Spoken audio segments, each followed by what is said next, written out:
बिस्मिल्लाहिर्रहमानिर्रहीम। अस्सलाम वालेकुम। आज के लेक्चर में हम डिस्कस करेंगे बेसिक मेजरमेंट इन एपिडेमियोलॉजी। इसके ऑब्जेक्टिव है कि हम कंसेप्ट ऑफ मॉर्टिलिटी और morbidity, rate, ratio, proportion, relative risk, ये सारी चीज़ें हम इसमें डिस्कस करेंगे। मॉर्टिलिटी क्या है? मॉर्टिलिटी आप सबको पता है कि mortality is the term use for the number of people who died with in a population. तो डेथ्स के लिए जो टर्म हम यूज़ करते हैं उसको कहते हैं मॉर्टिलिटी रेट। और कोई भी डेथ रेट मालूम करेंगे तो उसको हम कहेंगे मॉर्टिलिटी रेट्स। अच्छा, mortality rate is a measure of the number of deaths in a given population. Morbidity क्या है? तो morbidity is a term refer to the state of being disease or ill or unhealthy. Disease के लिए जो term हम use करते हैं वो है मॉर्बिडिटी, या एक्सटेंट ऑफ इलनेस, इंजरी या डिसेबिलिटी। ये सारी चीज़ें जो है ना इसको हम मॉर्बिडिटी के अंदर इंक्लूड करते हैं। मॉर्बिडिटी रेट क्या है? जिस तरह मॉर्टिलिटी रेट हमने डिस्कस किया कि जिस तरह क्रूड डेथ रेट है, ये हमारे साथ मॉर्टिलिटी रेट है, या infant mortality rate, maternal mortality rate, ये सारे डेथ के लिए यूज़ होते हैं। तो इन सब को हम कहते हैं मॉर्टिलिटी रेट। इसी तरह मॉर्बिडिटी रेट में हमारे साथ जो मोस्ट कॉमन है वो है इंसिडेंस रेट और प्रेवलेंस रेट। इसके अलावा और भी कुछ है, लेकिन मेन जो हमारे साथ है वो है प्रेवलेंस रेट और इंसिडेंस रेट। मॉर्बिडिटी रेट में हमारे साथ सबसे कॉमन क्या है? प्रेवलेंस रेट और इंसिडेंस रेट। प्रेवलेंस रेट हमारे साथ ओवरऑल बर्डन ऑफ डिजीज को मेजर करते हैं, और इंसिडेंस रेट जो है ना वो न्यू केसेस को मेजर करते हैं। अच्छा, ये सब कुछ एग्जाम्पल है जो एपिडेमियोलॉजी में हम मेजरमेंट करते हैं। उसमें हम यही मॉर्बिडिटी रेट, मॉर्टिलिटी रेट, जिस measurement of health care services, हम ये मालूम करना चाहते हैं कि वैक्सीनेशन कवरेज कितना है, एंटीनेटल चेकअप्स कितने लोग करते हैं, हॉस्पिटल बेस्ड डिलीवरी कितनी है। तो इन सब की परसेंटेज वगैरह मालूम करने के लिए भी हम बेसिक मेजरमेंट एपिडेमियोलॉजी में हम करते हैं। और इसी तरह रिस्क फैक्टर भी मेजर कर सकते हैं कि स्मोकिंग कितने लोग करते हैं, और कितने लोग जो है ना वो गुड पुअर हाइजीन है, कितने लोग का बेड सैनिटेशन है, और कितने लोग जो है ना वो एयर पोल्यूशन को एक्सपोज है। तो इन सब से हम रिस्क फैक्टर को भी निकाल सकते हैं। इसी तरह डेमोग्राफिक वेरिएबल कि हमारे साथ कितने लोग जो है ना वो माइन में काम करते हैं, और कितने लोग हमारे साथ जो है ना वो किसी खास प्रोफेशन के अंदर। डेमोग्राफी के अंदर हम यही चीज़ें देख सकते हैं कि अर्बन पॉपुलेशन कितना है, रूरल पॉपुलेशन कितना है, मेल कितने हैं, फीमेल कितने हैं, बच्चे कितने हैं। ये सारे डेमोग्राफी के अंदर हम ये इंफॉर्मेशन स्टडी करते हैं। इसके अलावा risk ratio, attributable risk, R ratio, ये सारी चीज़ें हम पढ़ेंगे आगे। अच्छा, अब मेयर अब disease frequency in epidemiology. Disease frequency हम कैसे मेयर करेंगे? तो वही बेसिक इसका फार्मूला है कि हम cases divided by total population, इसी तरीके से हम डिजीज फ्रीक्वेंसी निकालते। लेकिन याद रख लें कि किसी भी पॉपुलेशन को जिस तरह हम कहते हैं कि पानी हम जो है ना लीटर में मेयर करते हैं, इसी तरह हम शुगर जो है ना वो केजी में मेयर करते हैं। तो इस तरह हम हेल्थ, किसी भी पॉपुलेशन का हम हेल्थ जो है ना वो हम कैसे मेयर करेंगे? तो उस हेल्थ को मेयर करने के लिए हमारे साथ मुख्तलिफ इंडिकेटर्स होते हैं। उन इंडिकेटर से हम हेल्थ मेयर करते हैं, और वो इंडिकेटर जो है उसके लिए हम उसको निकालने के तरीके, जिस तरह प्रेवलेंस रेट है, मैटरनल मॉर्टिलिटी रेट है, लाइफ एक्सपेक्टेंसी है, इन्फेंट मॉर्टिलिटी रेट है, ये सारी चीज़ें जो है ना इसको हम कहते हैं इंडिकेटर, क्योंकि इसी से हम जो है ना हेल्थ स्टेटस को असेस करते हैं। फॉर एग्जांपल कोई आपसे पूछे कि पाकिस्तान या पाकिस्तान का एक ख़ास एरिया आपको बताए कि इसका हेल्थ कैसा है, तो आप उसके लिए मुख्तलिफ इंडिकेटर मालूम करेंगे। फॉर एग्जांपल उसके लिए आप मैटरनल मॉर्टिलिटी रेट मालूम करेंगे, इन्फेंट मॉर्टिलिटी रेट मालूम करेंगे, लाइफ एक्सपेक्टेंसी मालूम करेंगे। तो इन चीज़ों को जब हम समराइज करते हैं कि 2-3 इंडिकेटर जब हम मालूम करते हैं और समराइज फॉर्म में हम लोगों के सामने रखते हैं, इसको हम कहते हैं समरी मेयर्स। Summary Myers. और ये जो समरी मेयर्स है, इसको निकालने के लिए हम ये 3 चीज़ें यूज़ करते हैं: रेट, रेशो एंड प्रोपोर्शन। आज के लेक्चर में हम रेट, रेशो और प्रोपोर्शन जो है डिस्कस करेंगे कि रेट, रेशो, प्रोपोर्शन क्या है और इसमें क्या डिफरेंसेस है। ठीक है। तो याद रख लें, मैंने आपको बता दिया कि एज हेल्थ हमारे साथ जो है ना एक ऐसा चीज़ है जिसको हम जिसका कोई यूनिट नहीं है कि हम पानी की तरह कहें कि 5 लीटर वाटर, या इस तरह हम करें कि 10 kg हेल्थ। अब हेल्थ के साथ तो कोई यूनिट नहीं है ना, तो हेल्थ को मेजर करने के लिए मैंने आपको बता दिया कि मुख्तलिफ हेल्थ इंडिकेटर है, उससे हम मालूम करते हैं। और उन इंडिकेटर्स को जब हम समराइज करते हैं समरी मेयर से, उसको हम या इंडेक्स कहते हैं या उसको हम समरी मेयर कहते हैं। तो यहाँ पे लिखा भी है कि information about population characteristic is often summarised as in an index. अब इंडेक्स क्या है? इंडेक्स मैंने आपको बता दिया कि इंडेक्स आपके साथ दो या दो से ज्यादा इंडिकेटर को हम कंबाइन करते हैं, और उसमें हम जिस तरह मैंने आपको बता दिया कि एक पॉपुलेशन है, पॉपुलेशन 1, उस पॉपुलेशन 1 के लिए आपने एक चीज निकाला infant mortality rate, infant mortality rate, इसके लिए आपने निकाला मैटरनल मोर्टेलिटी रेट, उसके लिए आपने निकाला लाइफ एक्सपेक्टेंसी। अब ये कुछ वेरिएबल जब आप निकालते हैं कि इस गांव के अंदर 70 पर 1000 ये है, और फॉर एग्जांपल 50 पर 10,000 ये मैटरनल मोर्टेलिटी रेट है, और life expectancy for example 70 years है, ये आपने निकाला। अब ये जो टर्म्स है 70 पर 1000 और इसी तरह 50 डेथ्स, मैटरनल डेथ्स पर 10,000 पॉपुलेशन, या 70 ईयर ऑफ लाइफ एक्सपेक्टेंसी, ये चीजें जो हमने निकाली, ये मुख्तलिफ, ये भी इंडिकेटर है, ये भी इंडिकेटर है, और ये भी इंडिकेटर है। अब लाइफ एक्सपेक्टेंसी जितना हाई होगा उतना हम कहेंगे कि इस एरिया का हेल्थ अच्छा है, मैटरनल मोर्टेलिटी रेट जितना कम होगा और इन्फेंट मोर्टेलिटी रेट जितना कम होगा तो हम कहेंगे कि इस एरिया का हेल्थ अच्छा है। तो इन चीजों से हम हेल्थ को असेस करते हैं। अब ये मेरे साथ 2-3 इंडिकेटर को मैंने समराइज फॉर्म में लिखा, तो इसको हम कहते हैं समरी मेयर, या इसको हम कहते हैं इंडेक्स। तो यहाँ पे इंडेक्स में लिखा है कि इंडेक्स इज अ कंपोजिट मेयर्स दैट, कंपोजिट मीन कि 2-3 चीजों को हमने कंबाइन किया है, दैट कंबाइन 2 और more indicator into single summary score. अब ये समरी स्कोर है, तो इस समरी स्कोर में अब इसी के बेस पे हम कहेंगे कि एक एरिया का हेल्थ अच्छा है या बुरा है। अब ये हम अक्रॉस द टाइम पीरियड भी कंपेयर कर सकते हैं। अगर ये 2025 की स्टैटिस्टिक है तो उसको हम 2020 के साथ कंपेयर कर सकते हैं कि आया इस पॉपुलेशन का 2020 और अभी 2025 में कुछ हेल्थ अच्छा हुआ है या बुरा हो गया है। इसी तरह इसी को हम किसी और कंट्री के साथ या किसी और ज्योग्राफिक लोकेशन के साथ भी कंपेयर कर सकते हैं कि इस पॉपुलेशन 1 का पॉपुलेशन 1 के 2 के साथ क्या डिफरेंस है। तो उस पॉपुलेशन 2 का भी आप जो है ना उसका भी आप ये समरी मेयर निकालेंगे और वो एक दूसरे के साथ कंपेयर करेंगे कि आया ये वाला अच्छे है या ये वाला अच्छे। तो इसी तरीके से हम इन समरी मेयर से हम कंपैरिजन करते हैं। Changes in population characteristic can be assist by comparing summary measures. तो किसी भी पॉपुलेशन के अंदर जो चेंजेस आ रहे हैं उनको हम इसी तरह कंपैरिजन से मालूम कर सकते हैं। तो जैसा कि हमने डिस्कस किया कि हम 3 चीजें मेजरमेंट के अंदर यूज करते हैं, उसमें एक रेट है, रेशो है और प्रोपोर्शन है। ठीक है, ये याद रख लें कि ये 3 चीजें जो है ना ये मैथमेटिकल क्लासिफिकेशन है। मैथ्स हमें बता रहे हैं कि हमारे साथ रेशो और प्रोपोर्शन और रेट्स ये मैथमेटिकल टर्म्स है। अच्छा, अब इसमें याद रख लें कि often used to relate the number of cases to about disease numerator or health outcome to the size of the source population denominator. ये चीजें जो हम मालूम करते हैं रेट, रेशो, प्रोपोर्शन, तो इन तीनों के अंदर क्या होता है, इनमें एक हमारे साथ होता है न्यूमरेटर, जो हमने ऑलरेडी डिस्कस किया कि एक न्यूमरेटर होता है और एक होता है डिनोमिनेटर। तो डिनोमिनेटर हमारे साथ और कोई भी आप ये रेट है या रेशो है या प्रोपोर्शन है, रेट, रेशो और प्रोपोर्शन, ये तीनों जब हम इसकी फार्मूला लिखेंगे तो उसमें एक नोमिनेटर होगा और एक डिनोमिनेटर होगा। तो नोमिनेटर की एग्जांपल दिया कि ये आपके साथ केसेस ऑफ डिजीज हो सकते हैं, for example TB cases, TB cases, और डिनोमिनेटर सोर्स पॉपुलेशन के total population of that area, total population of Peshawar for example. तो अब टीबी केसेस इन पिशावर ये आपका हो गया न्यूमरेटर और टोटल पॉपुलेशन ऑफ पिशावर ये आपका हो गया डिनोमिनेटर। अब इसमें फिर हम देखेंगे ये कि इसमें रेशो क्या है, इसमें रेट क्या है, इसमें प्रोपोर्शन क्या है, लेकिन जनरल तीनों के लिए ये इक्वेशन यूज होगा जिसमें न्यूमरेटर भी होगा और डिनोमिनेटर भी होगा।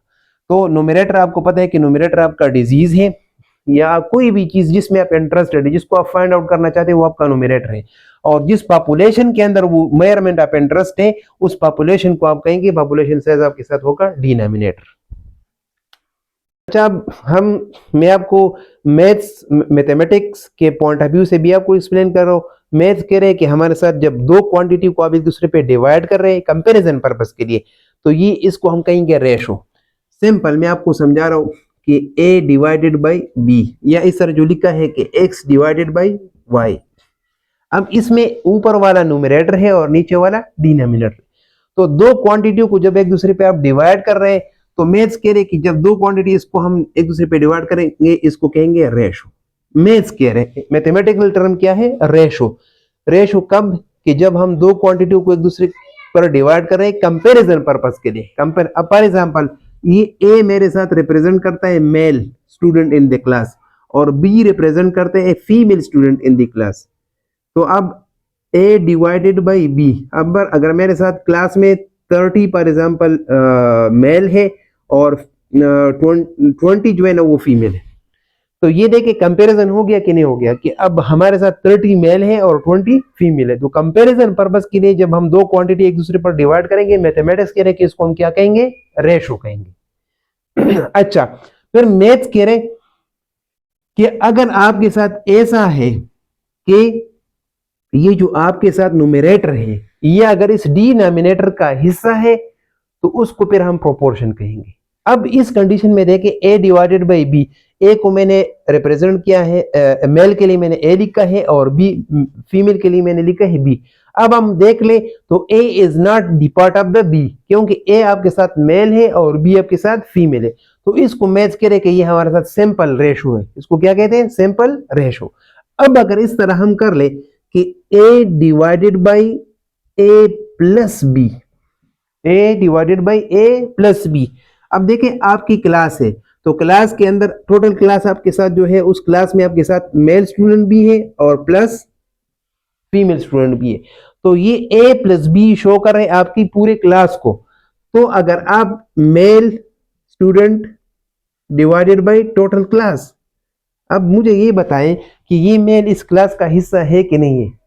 तो इस कंडीशन में मैथ्स कह रहे हैं कि when your numerator is the part of the denominator, तो उसको हम कहेंगे प्रोपोर्शन, उसको हम प्रोपोर्शन कहेंगे। लेकिन अगर इस तरह है कि male is not the part of the denominator, इसको हम कहेंगे रेशो। ई सिंपल।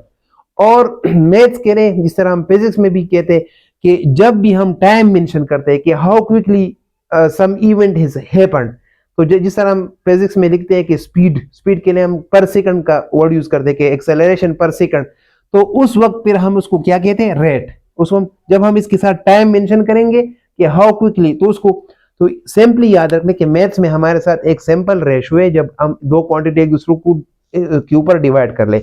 उसमें फिर ये है कि अगर वो दोनों एक दूसरे के का हिस्सा नहीं है तो वो सिंपल रेशो है। और जब उसमें numerator is the part of, देखें इस numerator is the part of the denominator, क्योंकि ये a प्लस बी दोनों क्लास है और a is the part of this class. तो इस कंडीशन में numerator is included in the denominator, तो ये हमारे साथ क्या है? प्रोपोर्शन। ठीक है। और जब इसके साथ हम टाइम मेंशन करेंगे तो उसको फिर क्या कहते हैं? इसको फिर कहते हैं रेट। अच्छा, ये तो मैथमेटिक्स, मैंने मैथमेटिक्स पॉइंट ऑफ व्यू से आप लोगों को एक्सप्लेन किया। अब आते हैं एपिडेमियोलॉजी में। एपिडेमियोलॉजी में हमने पढ़ा कि हम जब भी डिस्क्रिप्टिव एपिडेमियोलॉजी पढ़ेंगे तो उसमें हमारे साथ क्या है? टाइम, प्लेस और पर्सन। डिस्क्रिप्टिव एपिडेमियोलॉजी में हमने डिस्कस किया कि टाइम, प्लेस, पर्सन, जब भी हम डिस्ट्रीब्यूशन पढ़ेंगे तो हम टाइम, प्लेस, पर्सन के बगैर स्टडी नहीं कर सकते। अब टाइम का मतलब यहाँ पे क्या है? इस टाइम का मकसद क्या है? इस टाइम का मकसद क्या है? इसका मकसद ये है कि जब भी एपिडेमियोलॉजी में कोई भी आप रेट मालूम करेंगे, कोई भी कैलकुलेशन आप करेंगे, तो उस कैलकुलेशन के लिए टाइम आपका स्पेसिफाई होना चाहिए। तो एपिडेमियोलॉजी में हम बगैर टाइम की बात ही नहीं कर सकते। एपिडेमियोलॉजी में हम जितनी भी चीजें कैलकुलेट करेंगे तो उन सब के अंदर हम टाइम जरूर मेंशन करेंगे, क्योंकि time, place, person, time is one of the essential component in descriptive epidemiology. और टाइम के बगैर हम कोई भी रेट नहीं बता सकते। फॉर एग्जांपल मैं आपसे पूछ रहा हूँ कि मुझे आप प्रेवेलेंस बताए, प्रेवेलेंस रेट बताए पिशावर का, किस चीज का? टीबी का प्रेवेलेंस रेट। अब मैंने आपसे पूछा कि टीबी का प्रेवेलेंस रेट मुझे बताए, तो आप मुझे नहीं बता सकते। आप मुझे नहीं बता सकते क्योंकि मेरा क्वेश्चन इनकम्प्लीट है। मेरा क्वेश्चन इनकम्प्लीट है।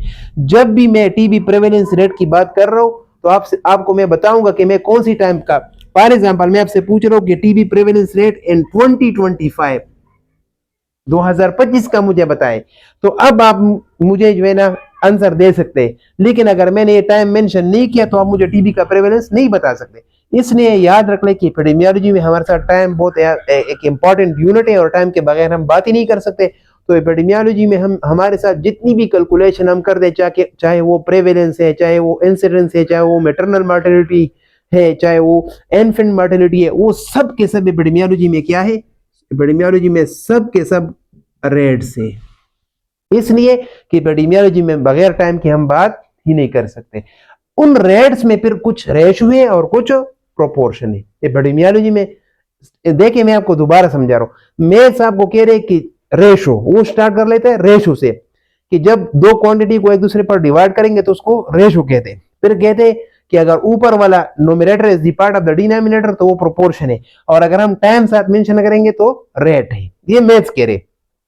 अब एपिडेमियोलॉजी में मैंने आपको बता दिया कि एपिडेमियोलॉजी में हमारे साथ सब के सब जो है ना रेट से, इसलिए क्योंकि एपिडेमियोलॉजी में हम टाइम के बगैर बात ही नहीं कर सकते। तो एपिडेमियोलॉजी में सब के सब रेट से, उन रेट्स में से कुछ ऐसे रेट्स होंगे जिस तरह प्रेवेलेंस रेट को देखे। अब प्रेवेलेंस रेट, अब प्रेवेलेंस जब हम निकालते हैं प्रेवेलेंस रेट, तो वो हम इस तरह निकालते हैं कि cases of TB divided by total population. अब मुझे ये बताएं कि ये जो टीबी केसेस है ये इस टोटल पॉपुलेशन का हिस्सा है कि नहीं है। तो as TB cases as from this population and TB के जो पेशेंट है वो इस पॉपुलेशन का हिस्सा है, तो ये तो है रेट, लेकिन ये हमारे साथ क्या हो गया, प्रोपोर्शन हो गया। ठीक है। अब इस एग्जांपल को देखें, यहां पे इस स्लाइड के अंदर जो एग्जांपल मेंशन है कि number of still birth divided by number of live birth, number of still birth divided bye live birth. अब स्टिल बर्थ आपको पता है कि ये तो फीटल डेथ है, और नीचे आपके साथ लाइव बर्थ है, and still birth is not the part of the live birth, still birth is not the part of the live birth. तो ये अब रेट है, लेकिन ये कौन सा रेट है, ये हमारे साथ है ratio, because numerator is not the part of the denominator.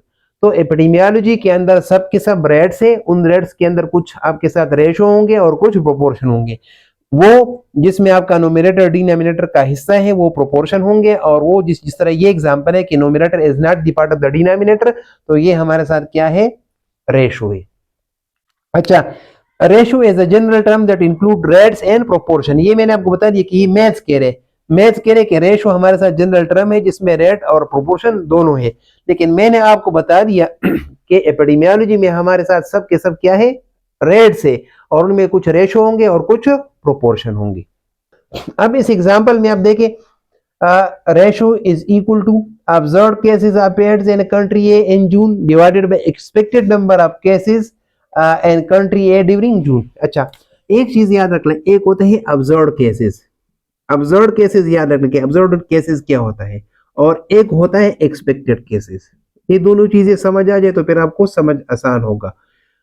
Observed cases हमारे साथ वो केसेस है जो एक्चुअली हैपन हो जाते हैं, केसेस दैट एक्चुअली हैपन है ना, और उससे पहले वो ऑब्जर्व्ड केसेस जो है ना, फॉर एग्जांपल मैं कह रहा हूं कि मेरे साथ जून में, जिस तरह उन्होंने लिखा है कि जून 2025 में मेरे साथ में, अब जून तो हो गया है, खैर मैं आपको एग्जांपल दे रहा हूं कि मेरे साथ अभी आने वाला है फरवरी, और फरवरी के महीने के लिए मैं, फरवरी 2026 के लिए मैं यहाँ पे अब एक्सपेक्ट कर रहा हूं कि फरवरी 2026 में हमारे साथ एक्सपेक्टेड केसेस जो है ना वो होंगे 100।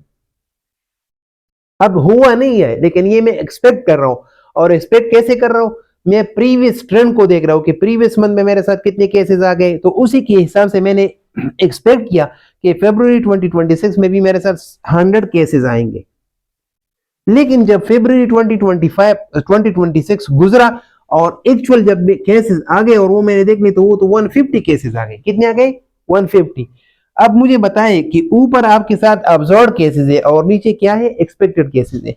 तो देखिए 150 आपके साथ ऑब्जर्व्ड केसेस है, और आपके साथ आपने एक्सपेक्ट कितने थे, एक्सपेक्टेड केसेस आपने एक्सपेक्ट किए थे 100। अब देखिए 150 is not the part of the 100, क्योंकि 150 इज क्लियर, ये नंबर इससे ज्यादा है, समझ आ रही है, ये नंबर इससे ज्यादा है। तो इसलिए आपको पता होना चाहिए कि जब हमारे साथ इस तरह हो कि ये न्यूमरेटर डिनोमिनेटर का हिस्सा ना हो तो वो हमारे साथ क्या होंगे, रेशो होंगे। तो ये इसको ये जो हमारे साथ observed cases divided by expected cases, इसको एपिडेमियोलॉजी में कहते हैं ASMR, ASMR standard mortality ratio. उससे हम जो है ना observed cases divided by expected cases, तो ये एसएमआर जो हमने निकाला ये हमारे साथ क्या है, ये रेशो है। ये 40 केसेस, इस एग्जांपल के अंदर 40 केसेस डिवाइडेड बाय 20 केसेस, और इसके साथ कोई यूनिट नहीं है। यहाँ पे वर्ड क्या लिखा है, नो यूनिट्स, क्योंकि मेरे साथ ये 150 भी केसेस है और ये 100 भी केसेस है, तो केसेस और केसेस खत्म हो जाए, तो इसके साथ कोई यूनिट नहीं है। तो ये याद रख ले कि रेशो में आपके साथ यूनिट आ भी सकता है और यूनिट नहीं भी आ सकता। तो इस कंडीशन में चूंकि ऊपर भी आपके साथ केसेस है और नीचे भी केसेस है, तो केसेस खत्म हो गए और आपके साथ जो यूनिट इसके साथ है वो नो यूनिट्स। तो आप ये वाला जो एग्जांपल है ये हमारे साथ ऐसा रेशो है जिसका कोई यूनिट नहीं है। अब इस एग्जांपल को देखें, इस एग्जांपल में हमारे साथ है आपके साथ हॉस्पिटल और पॉपुलेशन के दरमियान हमने रेशो निकाला है।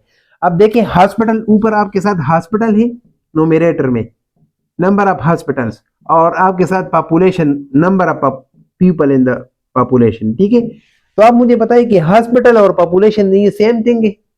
हॉस्पिटल कोई डिफरेंट क्वांटिटी है और population, hospital are not the part of the population. तो ये मेरे साथ टू डिफरेंट क्वांटिटी है, इंडिपेंडेंट है, इसलिए ये हमारे साथ क्या है, रेशो है। लेकिन इस कंडीशन में, इस रेशो में ये हॉस्पिटल टू पॉपुलेशन रेशो है, हॉस्पिटल टू पॉपुलेशन रेशो है। अच्छा, अब यहाँ पे हॉस्पिटल जो है ना वो आपके साथ नंबर ऑफ हॉस्पिटल होंगे और पॉपुलेशन में पर्सन होंगे, तो इसका यूनिट अलग है और इसका यूनिट अलग है। तो अब इस तरह कंडीशन नहीं कि केसेस एक दूसरे से खत्म हो जाए, तो अब इस कंडीशन में आपके साथ इसका यूनिट होगा। कैसे? फॉर एग्जांपल आर आपके साथ नंबर ऑफ हॉस्पिटल है, नंबर ऑफ हॉस्पिटल, और डिवाइडेड, ये रेट हम निकालना चाहते हैं, रेशो हम निकालना चाहते हैं, क्या है, number of hospital divided by population size. तो आर में भी मल्टीप्लाइड बाय के, ये कांस्टेंट है, क्या है, कांस्टेंट है। अच्छा, ये के क्यों मल्टीप्लाई करते हैं ये मैं आपको समझा रहा हूं कि क्यों मल्टीप्लाई करते हैं। और यूनिट आपके साथ क्या है, हॉस्पिटल पर 10,000 पीपल। अब देखें ऊपर हॉस्पिटल है, हॉस्पिटल ऊपर है और नीचे आपके साथ पर्सन है, तो हॉस्पिटल पर पीपल, तो ये हॉस्पिटल पर पीपल जो है ये आपके साथ क्या है, ये इसका यूनिट है, हॉस्पिटल पर 10,000 पीपल। अच्छा, अब फॉर एग्जांपल ये आपको समझाने के लिए है कि आपके साथ 4 हॉस्पिटल है, नंबर ऑफ हॉस्पिटल कितने हैं, 4 है। तो आपके साथ रेट जब हम निकालेंगे तो 4 हॉस्पिटल्स और हमारे साथ पॉपुलेशन कितने हैं, 20,000 पीपल है, 20,000 पीपल है। अब देखिए इसको अगर हम समराइज कर ले तो 4 को हम अगर इससे काट ले तो इससे आएगा कोई आंसर, इससे आएगा 0.002। जब 4 को हम 20,000 पे डिवाइड कर ले तो इससे आंसर आ रहा है, 4 को जब हम 20,000 पे डिवाइड कर ले तो इससे आंसर आ रहे 0.002 हॉस्पिटल्स पर पर्सन या पर पर्सन।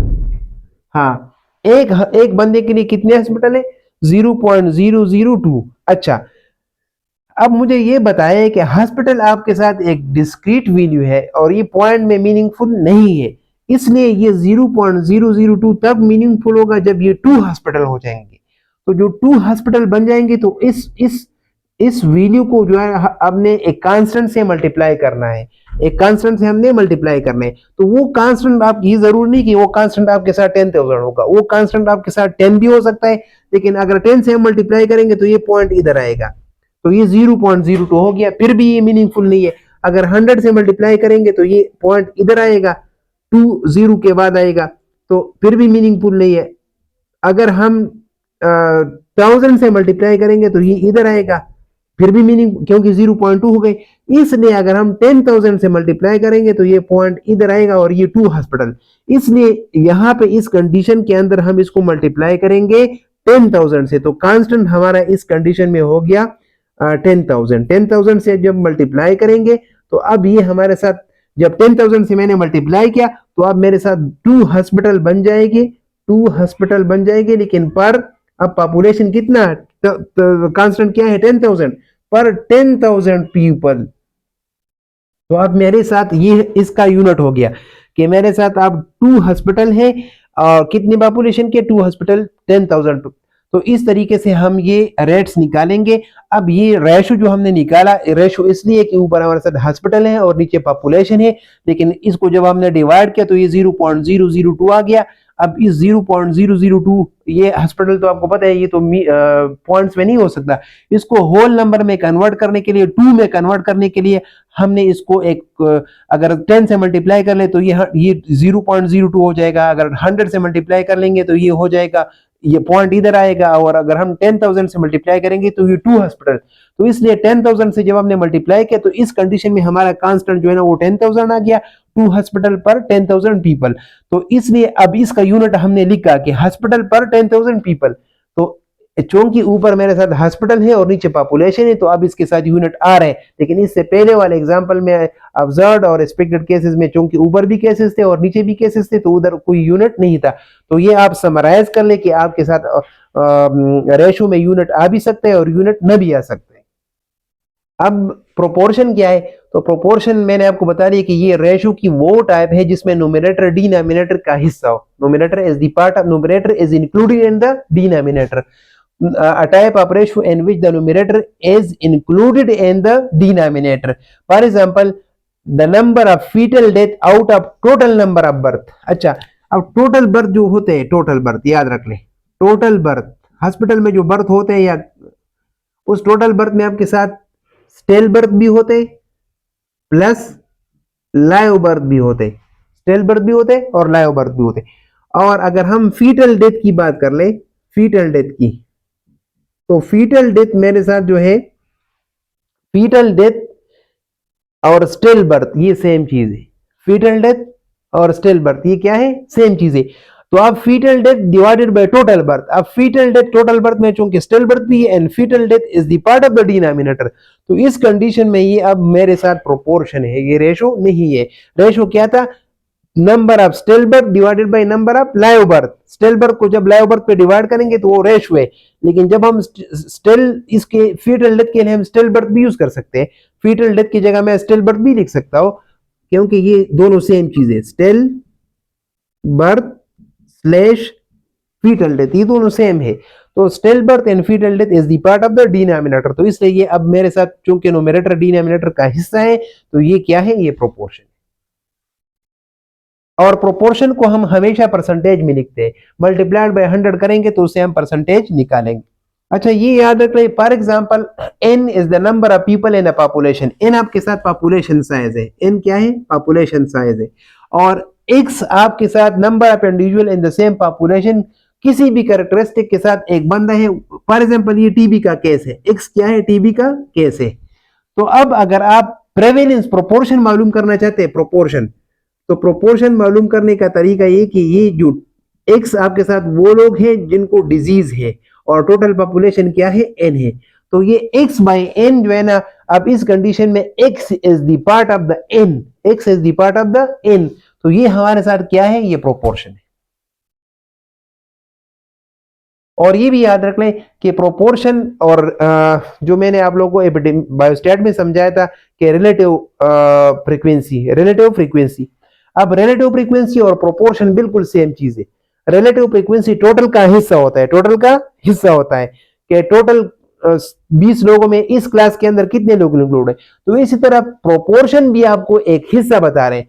और उधर अगर आपके साथ ये टोटल एक पार्ट है, अब इस एक में आपके साथ डिफरेंट, इसको हम मुख्तलिफ पीसेस के अंदर डिवाइड कर ले, ये टोटल अगर एक है, फॉर एग्जांपल ये एक पिज्जा है, तो एक पिज्जे को मैंने 1 2 3 4 5 पार्ट्स में डिवाइड किया, तो इसमें से आपके ये पार्ट होगा, ये कोई फॉर एग्जांपल होगा 0.25 हो गया, ये भी 0.25 हो गया, ये फॉर एग्जांपल आपके साथ 0.20 हो गया, और ये 0.30 हो गया।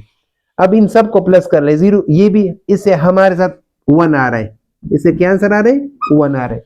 तो ये जो पार्ट्स है ये प्रोपोर्शन है, ये पार्ट भी प्रोपोर्शन है, ये पार्ट भी प्रोपोर्शन है, ये पार्ट भी, क्योंकि it is the part of the total. जिस तरह मैं आपको क्लास की बात कर रहा हूं कि आपके क्लास के अंदर मेल स्टूडेंट ए है और total class A plus B है, तो अब टोटल अगर आपके साथ मेल जो है ना वो 30 है और टोटल क्लास आपके साथ 50 है, तो 30/50 हम डिवाइड कर ले, 30/50 से क्या आंसर आ रहे हैं, इससे हमारे साथ आएगा कोई 0 पॉइंट, ये 60% आ रहे, तकरीबन 60% इससे आ रहे। अब जब कैलकुलेट कर ले तो 60% को जब हम उसे डिवाइड कर ले, सॉरी परसेंटेज के बगैर अगर हम इसको लिखेंगे तो ये 0.6 आ रहे, 0.6 आ रहे। तो ये 0.6 की वैल्यू को देखे मैंने आपको बता दिया कि प्रोपोर्शन की वैल्यू आपके साथ 0 और 1 के दरमियान होगी, 0 और 1 के दरमियान होगी। तो आप मेल का प्रोपोर्शन आपके साथ 0.6 आ गया। अगर आप फीमेल का मालूम करेंगे तो फीमेल के, अब अगर आप लोग फीमेल का प्रोपोर्शन मालूम करना चाहते हैं तो फीमेल का प्रोपोर्शन आपके साथ होगा b/a प्लस b। तो फॉर एग्जांपल आपके साथ अगर फीमेल इस क्लास के अंदर 20 है तो 20/30 50 टोटल, तो इससे आपके साथ आंसर आएगा 0.4। अब देखिए मेल का प्रोपोर्शन आपके साथ 0.6 आ गया और फीमेल का प्रोपोर्शन आ गया 0.4। तो इन दोनों को जब हम प्लस करेंगे 0.6 प्लस 0.4, तो इन दोनों से हमारे साथ 1.0 या 1 पूरा आ गया। तो प्रोपोर्शन मैं आपको कह रहा हूं कि प्रोपोर्शन टोटल का हिस्सा है। तो टोटल क्लास में आपके साथ मेल का कितना कंट्रीब्यूशन है और फीमेल का, तो इसलिए हर एक कैटेगरी की आपके साथ जो वीडियो होगी वो आपके साथ बिटवीन 0 भी नहीं हो सकती, क्योंकि 0 होगी तो इसका मतलब है कि इस क्लास के अंदर कोई मेल ही नहीं है या कोई फीमेल ही नहीं है, और ना 1 हो सकता है। अगर 1 हो गया तो इसका मतलब है कि इस क्लास के अंदर कोई और ग्रुप है ही नहीं है, एक ही ग्रुप है। तो इसलिए इसकी वैल्यू ना 0 हो सकती है और ना 1 हो सकती है, इसकी वैल्यू बिटवीन 0 एंड 1 फ्रैक्शन में आएगा, 0.6 पॉइंट्स में आएगा, फ्रैक्शन पॉइंट्स में आएगा, 0.6 0.4 इस तरह आएगा। और इसके यूनिट्स नहीं होंगे क्योंकि इसमें numerator is the part of the denominator. तो जब ये इसका हिस्सा है तो इसका मतलब है कि ये सेम चीज है। अब ऊपर और नीचे सेम है तो ऊपर भी पीपल है नीचे भी पीपल है, तो पीपल खत्म हो जाएगा। तो इसलिए प्रोपोर्शन के साथ कोई यूनिट नहीं होगा, प्रोपोर्शन हमेशा बगैर यूनिट के होगा। और अगर आपके साथ ये 0.6 आ रहा है तो इस 0.6 को होल नंबर में कन्वर्ट करने के लिए इसको हम परसेंटेज से मल्टीप्लाई करेंगे, तो कांस्टेंट आपका क्या होगा, 100 हो गया। तो फिर होगा कि 60% आपके साथ मेल है, और अगर ये 40 है, 0.4 है, तो इसको हम परसेंटेज से मल्टीप्लाई करेंगे तो ये 40%। तो आप कहेंगे कि इस क्लास के अंदर हमारे साथ 40% फीमेल है और 60% मेल है। इस तरीके से हम प्रोपोर्शन निकालेंगे।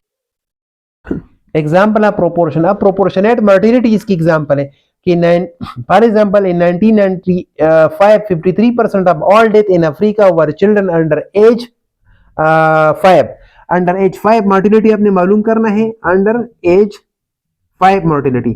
तो वो आपके साथ आ रहे 53%। अब 53% जब आ गया तो 53% इस तरह है कि टोटल, अब ये किसे निकालेंगे, तो अंडर एज 5 मॉर्टिलिटी जब निकालेंगे तो उसका फार्मूला है कि under as 5 deaths, under as 5 की डेथ्स आप निकालेंगे डिवाइडेड बाय टोटल डेथ, कि टोटल डेथ कितने हैं।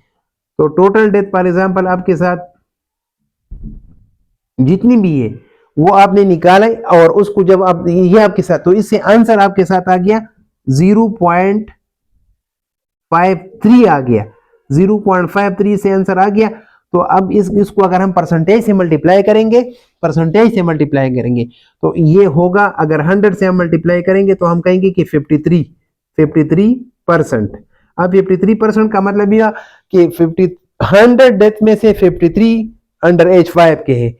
अगर इसको हम 1000 से करेंगे तो फिर ये 530 बन जाएगा, 530 अंडर 5 डेथ्स पर 1000 डेथ्स।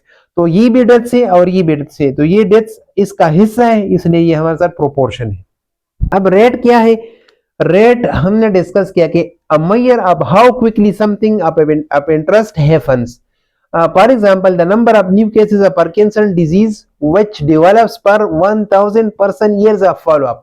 तो टाइम कि कितने टाइम में आपके साथ कितने न्यू केसेस आ गए, तो जब हम टाइम की बात करते हैं उसको हम रेट कहेंगे। इसलिए मैंने आपको बता दिया कि एपिडेमियोलॉजी में तो आप रेट के बगैर बात ही नहीं कर सकते, टाइम के बगैर बात ही नहीं कर सकते, इसलिए एपिडेमियोलॉजी में हम हमारे साथ सब के सब क्या है, रेट्स है। Time place and population must be specified for each type of rate. ये मैंने आपको बता दिया। अगर आप प्रेवेलेंस रेट मालूम करना चाहते हैं, प्रेवेलेंस रेट मालूम करना चाहते हैं, तो प्रेवेलेंस रेट मैंने आपको बता दिया कि मैं अगर आपसे पूछ लूं कि प्रेवेलेंस रेट ऑफ टीबी मुझे बताए, तो आप मुझे आंसर नहीं दे सकते, क्योंकि मैंने इसमें टाइम का भी नहीं बताया, प्लेस का भी नहीं बताया और पॉपुलेशन का भी नहीं बताया। तो मेरा क्वेश्चन ये होगा, प्रेवेलेंस रेट जब मैं आपसे पूछूंगा तो मैं आपसे पूरा क्वेश्चन मेरा ये होगा कि प्रेवेलेंस रेट मुझे बताए among adults, prevalence rate of TB, किस चीज की? टीबी। और पॉपुलेशन क्या है? Adult population. और प्लेस क्या है? इन पेशावर। और मेरा टाइम क्या है? एन 2025। अब देखें, इसमें प्रेवेलेंस ऑफ टीबी तो मैंने लिखा, लेकिन प्रेवेलेंस ऑफ टीबी के साथ अगर ये पॉपुलेशन, प्लेस और टाइम ना हो तो आप मुझे आंसर नहीं दे सकते। इसलिए याद रख ले कि न्यूमरेटर का भी अपने टाइम, प्लेस, न्यूमरेटर का और डिनोमिनेटर का ये टाइम पीरियड सेम होना चाहिए। न्यूमरेटर का और डिनोमिनेटर का ये पॉपुलेशन सेम होना चाहिए, और न्यूमरेटर और डिनोमिनेटर का प्लेस भी सेम होना चाहिए। तो तब आपके साथ इसलिए यहाँ पे लिखा है कि time, place and population must be specified for each type of rates and rate numerator में नॉट। अच्छा, ये हमने डिस्कस किया कि एपिडेमियोलॉजी में चूंकि हमारे साथ सब के सब रेट हैं, तो उसमें से कुछ रेट ऐसे होंगे जिसमें न्यूमरेटर डिनोमिनेटर का हिस्सा होगा, तो उसको हम रेशो, जब हिस्सा होगा तो उसको हम प्रोपोर्शन कहते हैं। और अगर हमारे साथ numerator is not the part of the denominator, तो उन रेट्स को फिर हम रेशो कहेंगे। तो रेट्स जो है ना, आपके साथ एपिडेमियोलॉजी में हम रेट से स्टार्ट करेंगे। अगर आपके साथ ऐसा रेट है जिसमें न्यूमरेटर डिनोमिनेटर का हिस्सा है, तो उसको हम प्रोपोर्शन कहेंगे, और अगर न्यूमरेटर डिनोमिनेटर का हिस्सा नहीं है तो उसको हम रेशो कहेंगे। अच्छा, ये मैंने आपको बता दिया कि the calendar time period is the same both for the numerator and denominator. ऐसा नहीं है कि आप प्रेवेलेंस आप टीबी मालूम करना चाहते हैं इन पेशावर, और आप इस तरह करेंगे कि टीबी केसेस इन पेशावर इन 2025, और नीचे आप डिनोमिनेटर में लिखे कि टोटल पॉपुलेशन ऑफ पेशावर इन 2020। इस तरह आप नहीं लिख सकते, ये टाइम पीरियड दोनों के लिए सेम होना चाहिए। अगर आप 2025 की टीबी केसेस लेंगे तो आपने पॉपुलेशन भी 2025 का लेना है, तो इसलिए ये लिखा है कि calendar time period should be same for both the numerator and the denominator. And ये रेट हमें सिर्फ ये बताएगा कि कितने कम टाइम में हमारे साथ केसेस आ गए। तो अगर आपके साथ कम टाइम में केसेस ज्यादा आ गए तो रिस्क ज्यादा है, अगर आपके साथ ज्यादा टाइम में कम केसेस आ गए तो उसका मतलब है कि रिस्क कम है। तो ये रेट से हमें रिस्क का पता चल जाता है। Example of rates and water statistic, यहाँ पे एग्जाम्पल लिखा है कि वाटर स्टेटिस्टिक में हमारे साथ जो लैब से रिलेटेड जो स्टेटिस्टिक है उसको वाटर स्टेटिस्टिक कहते हैं। इसमें हमारे साथ इन्फेंट मॉर्टेलिटी रेट का एग्जांपल दिया है कि इन्फेंट मॉर्टेलिटी रेट हमारे साथ क्या है, यहाँ पे लिखा है कि infant mortality rate is ratio. अब ये कैसे निकालेंगे? इन्फेंट मॉर्टेलिटी रेट जब निकालते हैं तो उसका फार्मूला है कि infant deaths divided by total live birth, total live birth. अब जितने बच्चे पैदा हो गए उनमें से कितने बच्चे मर गए, तो ये असल में तो ये इन्फेंट डेथ ये डिनोमिनेटर का हिस्सा है, लेकिन फिर भी हम उसको कहेंगे कि ये क्या है? रेशो है। और उसकी रीजन ये है कि इन्फेंट, आपको पता है कि इन्फेंसी का जो ड्यूरेशन है वो इन्फेंट आपको सबको पता होना चाहिए कि इन्फेंट्स कितने एज का होता है, 0 to 12 मंथ्स, या 28 वाला जो है वो तो न्यूनेटल में आता है, तो फिर 28 डेज से ऊपर और 12 मंथ से जो कम का एज होता है, 1 साल से जो कम एज का होगा उसको हम कहते हैं इन्फेंट्स। अच्छा, अब जब 1 साल और इन्फेंट डेथ मैंने आपको बताया कि ये हम मालूम करेंगे एनुअल, तो infant death in Peshawar for example in 2025, ये मैंने लिखा, divided by total live birth in Peshawar and 2025। अच्छा, अब ये याद रख ले कि इन्फेंट डेथ 2025 का जब मैंने मेंशन किया तो 2025 का मतलब ये कि 1 जनवरी 2025 से लेकर 31 दिसंबर तक 2025 तक जितनी भी मेरे साथ डेथ होंगे वो सब के सब मेरे न्यूमरेटर में काउंट होंगे। और 1 जनवरी 2025 से लेकर 31 दिसंबर तक जितनी भी बच्चे पैदा होंगे वो सब के सब मेरे लाइव बर्थ में होंगे। तो ये पॉपुलेशन हो गया। और ये मेरे साथ, अब याद रख ले, मेरे साथ एक बच्चा है और उस बच्चे की डेथ हो रही है। कब? जनवरी के महीने में उसका डेथ हो रहा है। तो जनवरी के महीने में उसका एज फॉर एग्जाम्पल 5 मंथ्स है। एक बच्चा है और वो 5 मंथ्स का है और 5 मंथ्स की एक बच्ची की डेथ हो रही है। तो ये 5 मंथ्स का बच्चा ये मेरे साथ इन्फेंट डेथ में आ रहा है कि नहीं आ रहा है? ये क्योंकि इसका एज जो है ना वो तो 12 मंथ से कम है, तो ये इन्फेंट डेथ है। तो इसको, और ये जनवरी के महीने में इसकी डेथ हो रही है। तो ये तो इस 1 जनवरी 2025 से लेकर 31 जनवरी इन इन्फेंट डेथ में ये बंदा काउंट हो रहा है। ये बच्चा जो 5 महीने का है और फॉर एग्जाम्पल 10 जनवरी को इसकी डेथ हो रही है, तो 10 जनवरी पे इसका एज कितना है? 5 मंथ है। लेकिन इसको अगर हम देखें तो इस 5 महीने का जो बच्चा है जिसकी 10 जनवरी पे डेथ हो रही है, इसका बर्थ नीचे इस साल का हिस्सा है? नहीं है, क्योंकि ये 5 महीने का है और 5 महीने, अब जनवरी अभी स्टार्ट हो गए, 10 दिन जनवरी के गुजरे हैं और यहाँ पे इसकी डेथ हो रही है। तो इसका मतलब है कि ये बच्चा तो पैदा हो गया था 2024 में, इसकी बर्थ प्रीवियस कैलेंडर ईयर में है। इस न्यूमरेटर जो है ना, ये न्यूमरेटर में तो ये काउंट इसलिए है क्योंकि इसका एज 5 महीने का है और ये इन्फेंट डेथ में हम काउंट करेंगे। लेकिन इसकी बर्थ को अगर हम देखें तो ये 10 जनवरी को ये 5 महीने का है। तो इसका मतलब है कि ये 2025 में इसकी बर्थ नहीं है, इसकी बर्थ तो 2024 में कहीं सितंबर अक्टूबर में इसकी बर्थ हो गई है। तो ये तो प्रीवियस कैलेंडर ईयर की लाइव बर्थ का हिस्सा है। ये वाला बच्चा इस न्यूमरेटर जो है ना, ये इस डिनोमिनेटर का हिस्सा नहीं है, इसलिए, और इस तरह और भी बच्चे हो सकते हैं, इसलिए इन्फेंट मोर्टेलिटी रेट हमारे साथ क्या है? ये रेशो है, ये प्रोपोर्शन नहीं है। यहाँ पे लिखा भी कि infant mortality rate is not a proportion because the numerator is not necessarily the part of the denominator. Some infants may have been born during the previous calendar year. ये जो बच्चा था, ये 5 महीने का जो 10 जनवरी को उसकी डेथ हो गई है, उसको हम इन्फेंट डेथ में काउंट करेंगे। लेकिन ये लाइव बर्थ का 2025 का हिस्सा नहीं है, इसका बर्थ जो है ना वो प्रीवियस कैलेंडर ईयर में हुआ है, इसलिए ये मेरे साथ इसका हिस्सा नहीं है। तो ये इन्फेंट मोर्टेलिटी रेट मेरे साथ ये क्या है? रेशो है, ये प्रोपोर्शन नहीं है। अच्छा, अब example of rates in morbidity rate जो हमने स्टार्ट में डिस्कस किया, इंसिडेंस रेट और प्रेवलेंस रेट, तो ये दोनों भी हमारे साथ रेट से, अब इसको हम देखेंगे कि ये रेशो है या प्रोपोर्शन है। तो इंसिडेंस रेट याद रख लें, इंसिडेंस रेट हमारे साथ न्यू केसेस होते हैं, new cases of disease that develop over a period of time.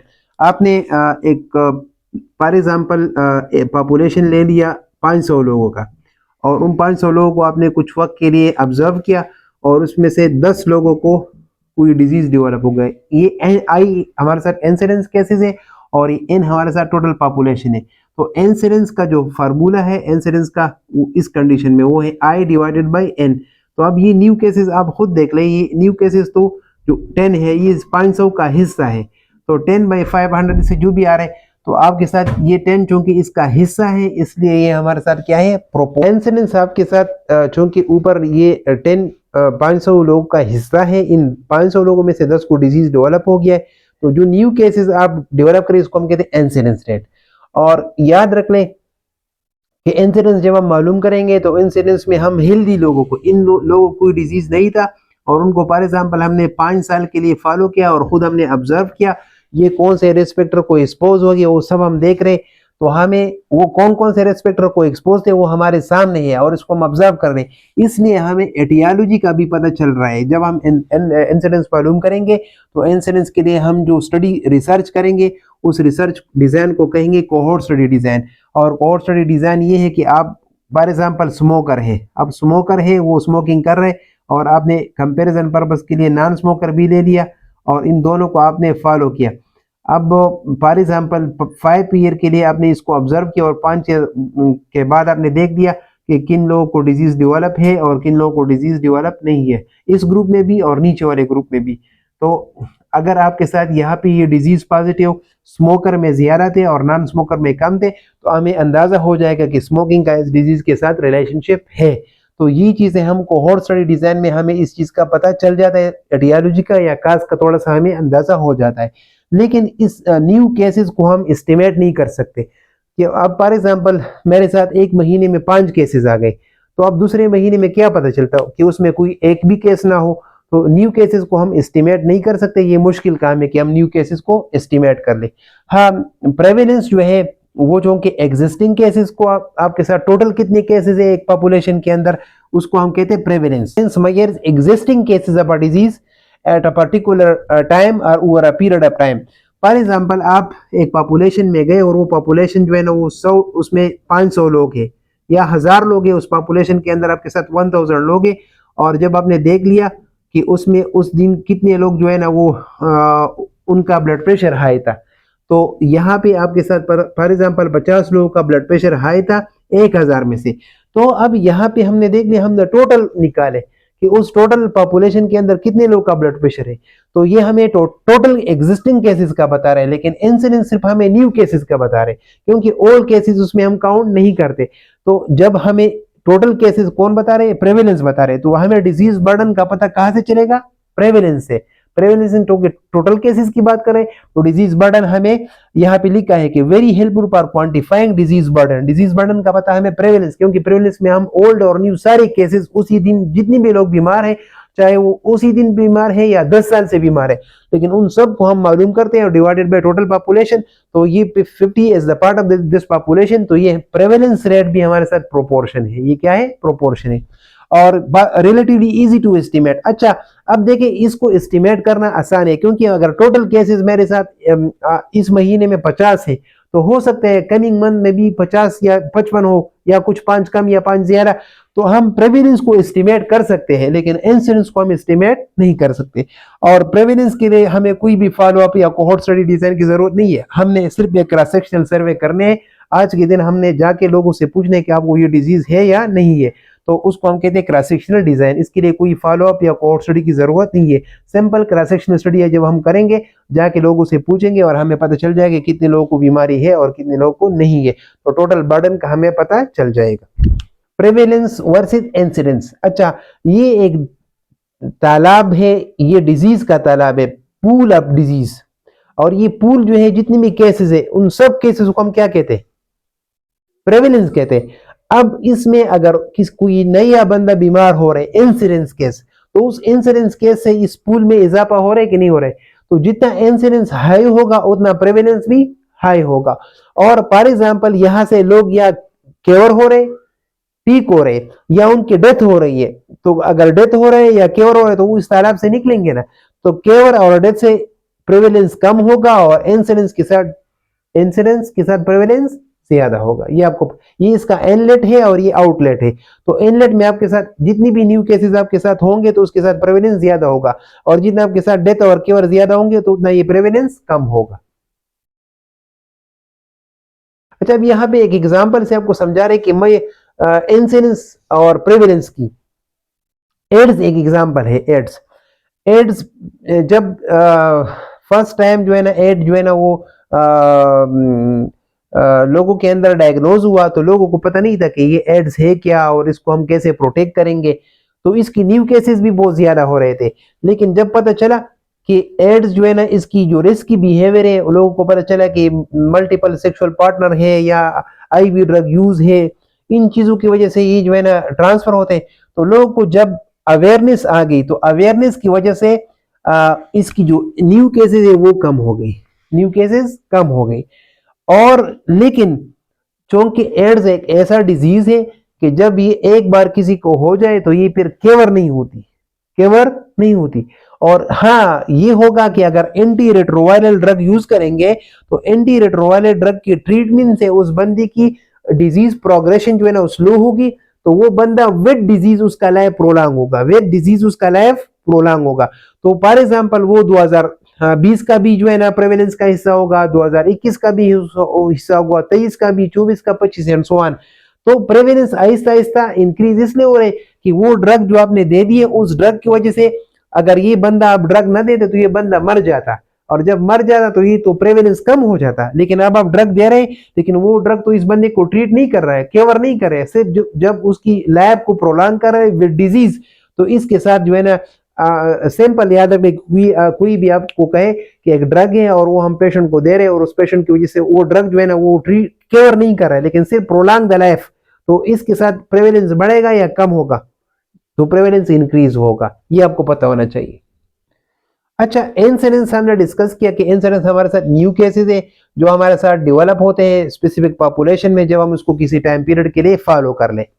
और इसमें हमने डिस्कस किया कि इसमें हमारा जो स्टडी डिजाइन होगा वो कोहोर्ट डिजाइन होगा जो हम रिसर्च करेंगे, और उसमें हम एक्सपोज्ड और अनएक्सपोज्ड लोगों को लेंगे और उसको हम फॉलो करेंगे, और एट द एंड हम देखेंगे कि एक्सपोज लोगों में से कितने लोगों को डिजीज हुआ और नॉट एक्सपोज लोगों में से कितने लोगों को डिजीज हो गया। फिर हम कंपैरिजन करेंगे। तो ये इंसिडेंस जो है ना हम मुख्तलिफ तरीकों से निकाल सकते हैं। एक इसका तरीका है कम्युलेटिव इंसिडेंस और दूसरा है इंसिडेंट डेंसिटी या पर्सन टाइम रेट, या इसको हम जस्ट जो है इंसिडेंस रेट भी कह सकते हैं। तो इन दो तरीकों से हम इंसिडेंस को मालूम कर सकते हैं। एक है कम्युलेटिव इंसिडेंस। तो कम्युलेटिव इंसिडेंस इसमें यह है कि हम लोगों को जो है ना फॉलो स्टार्ट में हम लोग लेंगे डिजीज फ्री। फॉर एग्जांपल आपने पॉपुलेशन सेलेक्ट किया कितने लोगों का? 500 का। लेकिन ये शर्त है कि जब भी आप इंसिडेंस के लिए लोगों को सेलेक्ट करेंगे ना तो पहले उसमें आप प्रेवलेंस मालूम करेंगे। फॉर एग्जांपल ये टोटल पॉपुलेशन इसका था 600 का, लेकिन 600 को जब मैंने सर्च किया तो 600 लोगों में से 100 लोग प्रेवलेंट केसेस जो जिनको ऑलरेडी वो डिजीज था, प्रेवलेंस इसका फॉर एग्जांपल 100 निकला, तो ये 100 तो ऑलरेडी बीमार है। तो 100 से जब हम माइनस करेंगे तो डिजीज फ्री कितने लोग रहते हैं? Without disease free. अब डिजीज फ्री लोग जो है ये 500 है, इन लोगों को मैंने फिर फॉलो करना है। और जितनी भी फॉर एग्जांपल 5 ईयर की स्टडी है, 2 साल की स्टडी है, जितनी भी टाइम के लिए आपने फॉलो किया, तो ये लोग सिर्फ एक्सपोज है, इनको बीमारी नहीं है। किसी भी रेस्पेक्टर को ये एक्सपोज है लेकिन इनको बीमारी नहीं है। इनको मैंने 5 ईयर के लिए फॉलो किया और 5 ईयर बाद मैंने देख लिया कि इसमें से कितने लोगों को डिजीज हुआ, न्यू केसेस कितने डेवलप हो गए। तो कम्युलेटिव इंसिडेंस जब हम मालूम करेंगे तो cumulative incidence is equal to I new cases divided by जो पॉपुलेशन आपने स्टार्ट में लिया था फॉलोअप के लिए। तो अब फॉर एग्जांपल मेरे साथ 50 केसेस डेवलप हो गए। कितनी? 50। तो ये मेरे साथ स्टार्ट में जो है ना पॉपुलेशन 500 था और 500 में से 50 लोगों को जो है ना डिजीज डेवलप हुआ। तो ये 50/500 जो है ना ये आपके साथ कम्युलेटिव इंसिडेंस है, कम्युलेटिव इंसिडेंस। लेकिन इसमें एक शर्त याद रख लें, आई आपके साथ न्यू केसेस है और एन आपके साथ टोटल पॉपुलेशन है जो डिजीज के बगैर आपने स्टार्ट में लिए थे और आपने उसको फॉलो किया। यहाँ पे हम न्यू केसेस निकालेंगे और एक खास टाइम पीरियड के लिए यूजुअली हम इंसिडेंस जो है ना वो एनुअल निकालते हैं, एनुअल इंसिडेंस हम निकालते हैं। 2025 का हम एनुअल इंसिडेंस निकालते हैं, फिर 2026 का, 2027 का, इस तरह एंड सो ऑन। तो यूजुअली हम इंसिडेंस जो है ना वो एनुअली निकाल सकते हैं। किसी भी डिजीज के लिए हम इंसिडेंस कैसे निकालते हैं? एनुअली, सालाना।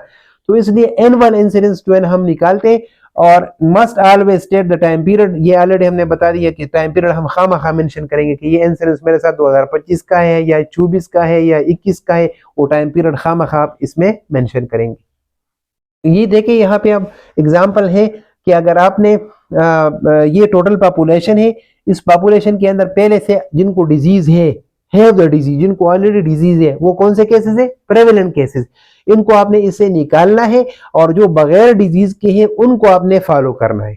बगैर डोंट हैव द डिजीज उनको आपने फॉलो करना है और उसमें फिर देखना है कि आपने कितने लोगों को डिजीज डेवलप हो गया।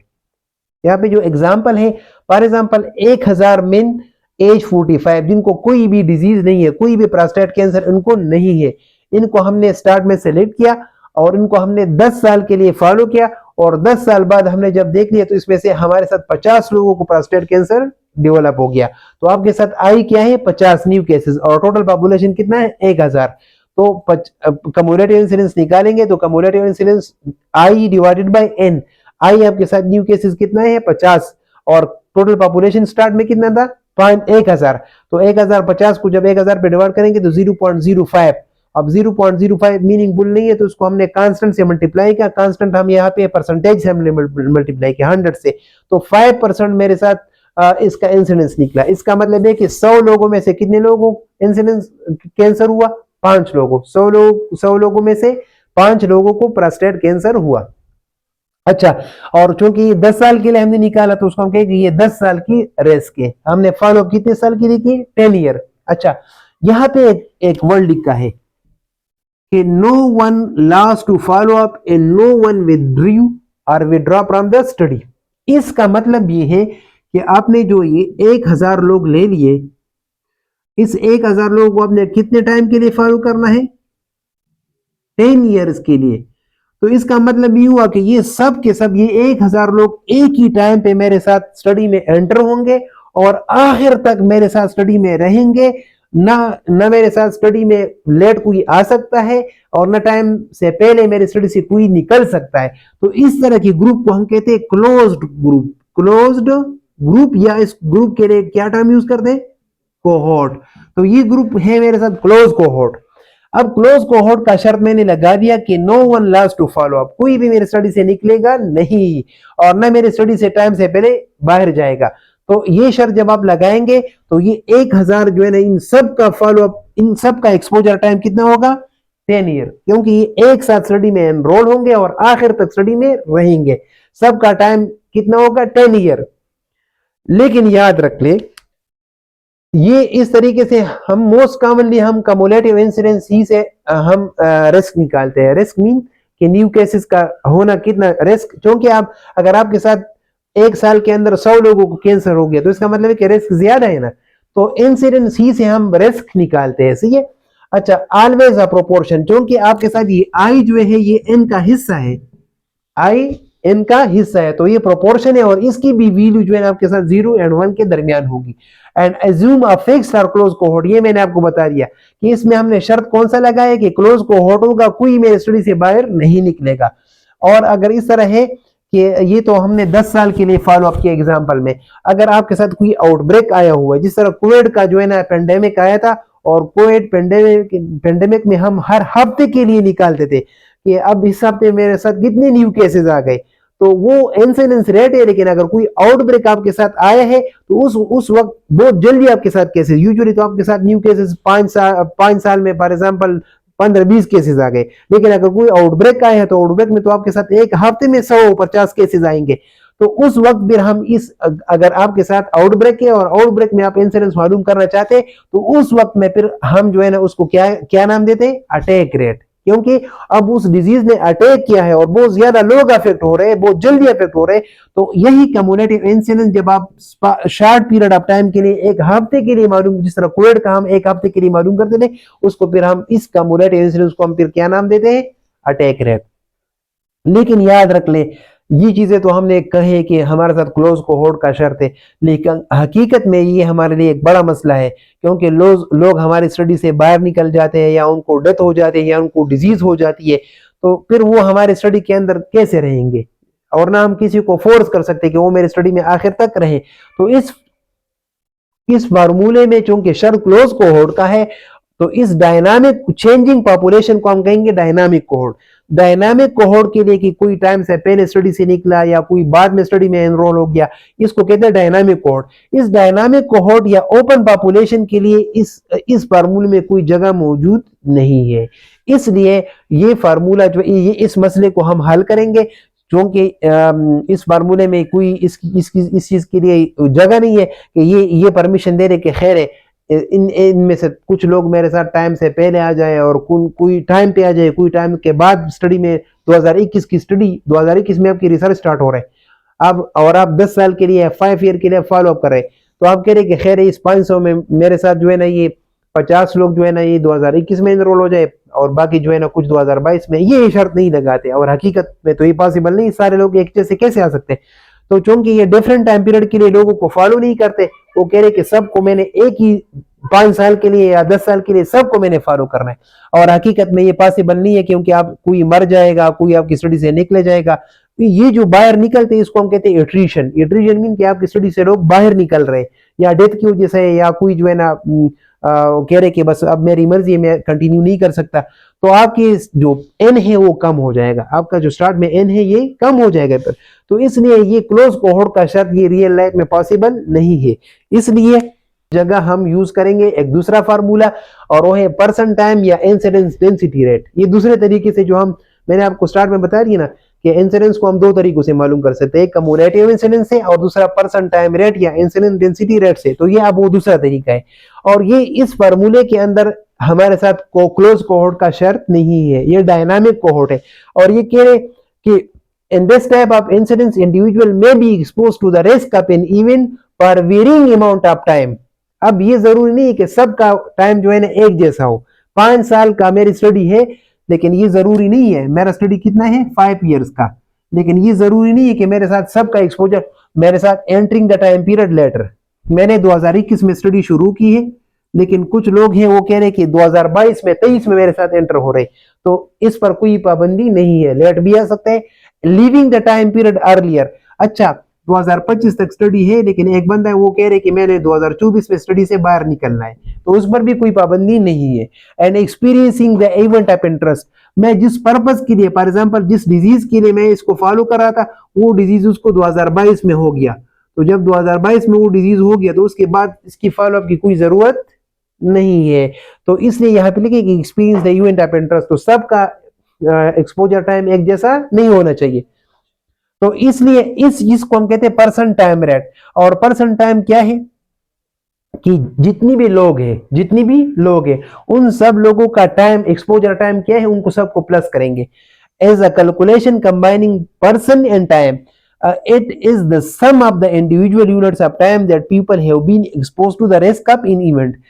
एक बंदे ने आपके साथ 5 साल में से 2 साल गुजारे, दूसरे बंदे ने 3 साल गुजारे, तीसरे बंदे ने 1 साल गुजारा, इन सब को जब हम प्लस करेंगे, आपके साथ जितने भी लोग हैं इन सब का इंडिविजुअल एक्सपोजर टाइम प्लस करेंगे, तो इसको हम कहेंगे पर्सन टाइम। इसको क्या कहते हैं, पर्सन टाइम। और ये आपके साथ होगा डिनोमिनेटर में। अब यहाँ पे अगर हम इंसिडेंस रेट निकालेंगे इस फार्मूले से, तो इसका फार्मूला आई तो यहाँ पे भी होगा, न्यू केसेस यहाँ पे भी होंगे, लेकिन वहां पर एन था, कम्युलेटिव इंसिडेंस में क्या था, एन था। अब यहाँ पे एन नहीं है, यहाँ पे क्या है, पर्सन टाइम है। अब ये पर्सन टाइम क्या है, पीटी पर्सन टाइम क्या है, ये इन हर एक बंदे का जो एक्सपोजर टाइम है वो सब एक साथ प्लस कर ले और उनका सम निकाले, वो सम यहाँ पे डिनोमिनेटर में। तो कोई आपसे पूछे कि दोनों में फर्क क्या है, तो आप ये बताएं कि उधर हमारे साथ नंबर ऑफ पॉपुलेशन पे डिवाइड करेंगे और इधर हम नंबर ऑफ पॉपुलेशन पे डिवाइड नहीं करेंगे, बल्कि उन पॉपुलेशन के अंदर जितनी भी लोग हैं उन सब की कलेक्टिव एक्सपोजर टाइम कितना है।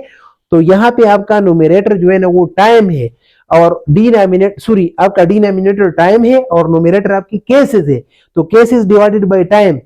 तो इसलिए ये इंसिडेंस रेट या इंसिडेंट डेंसिटी या पर्सन टाइम रेट ये आपके साथ रेशो है। ये क्या है, रेशो है, क्योंकि ऊपर आपके साथ केसेस है और नीचे टाइम है, तो केसेस डिवाइडेड बाय टाइम। लेकिन उधर ऊपर आई था और नीचे एन था, ये भी पीपल है और ये भी पीपल है, तो ये आपके साथ क्या था, प्रोपोर्शन था।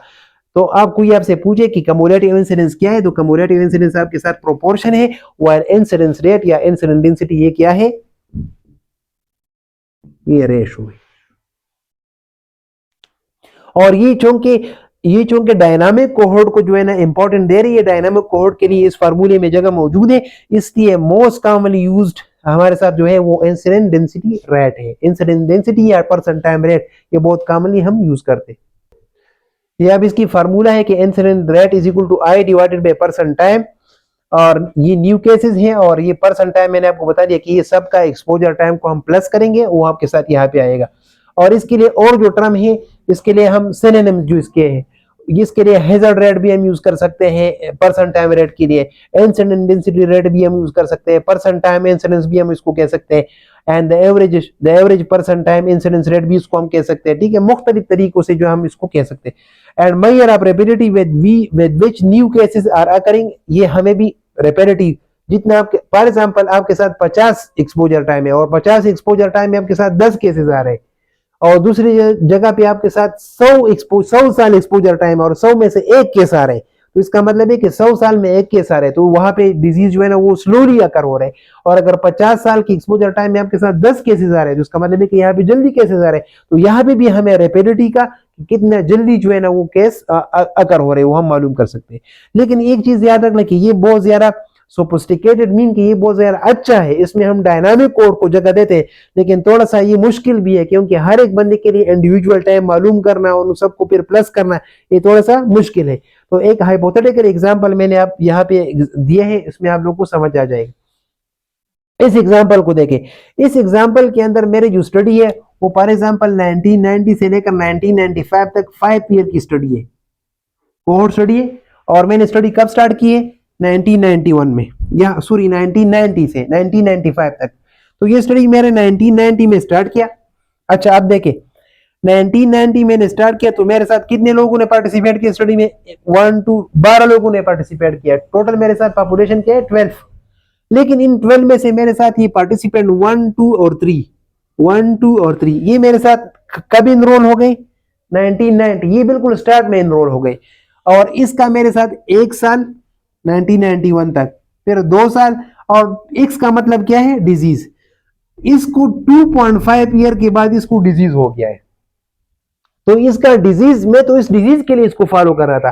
तो डिजीज डेवलप होने तक इसका मेरे साथ कितना टाइम है? 2.5 ईयर। तो बाकी तो ये भी मेरे साथ है, कोई यहाँ पे 4.5 ईयर तक है मेरे साथ स्टडी में, लेकिन डिजीज तक इसका टाइम कितना है? 2.5। तो मैं सिर्फ वही टाइम इसका काउंट करूंगा। फिर ये दूसरा बंदा देखिए 1 ईयर 2 ईयर 3 ईयर और 3.5 ईयर के बाद इसको डिजीज हो गया। हालांकि ये मेरे पास 5 साल के लिए स्टडी में रह गया, लेकिन मेरा जो इंटरेस्ट है वो तो डिजीज में, तो डिजीज तक इसका एक्सपोजर टाइम कितना है? 3.5, वो मैंने लिखा। फिर ये पार्टिसिपेंट नंबर 3 थे, ये 1 ईयर और 1.5 ईयर के बाद इस बेचारे को डेथ हो गया है।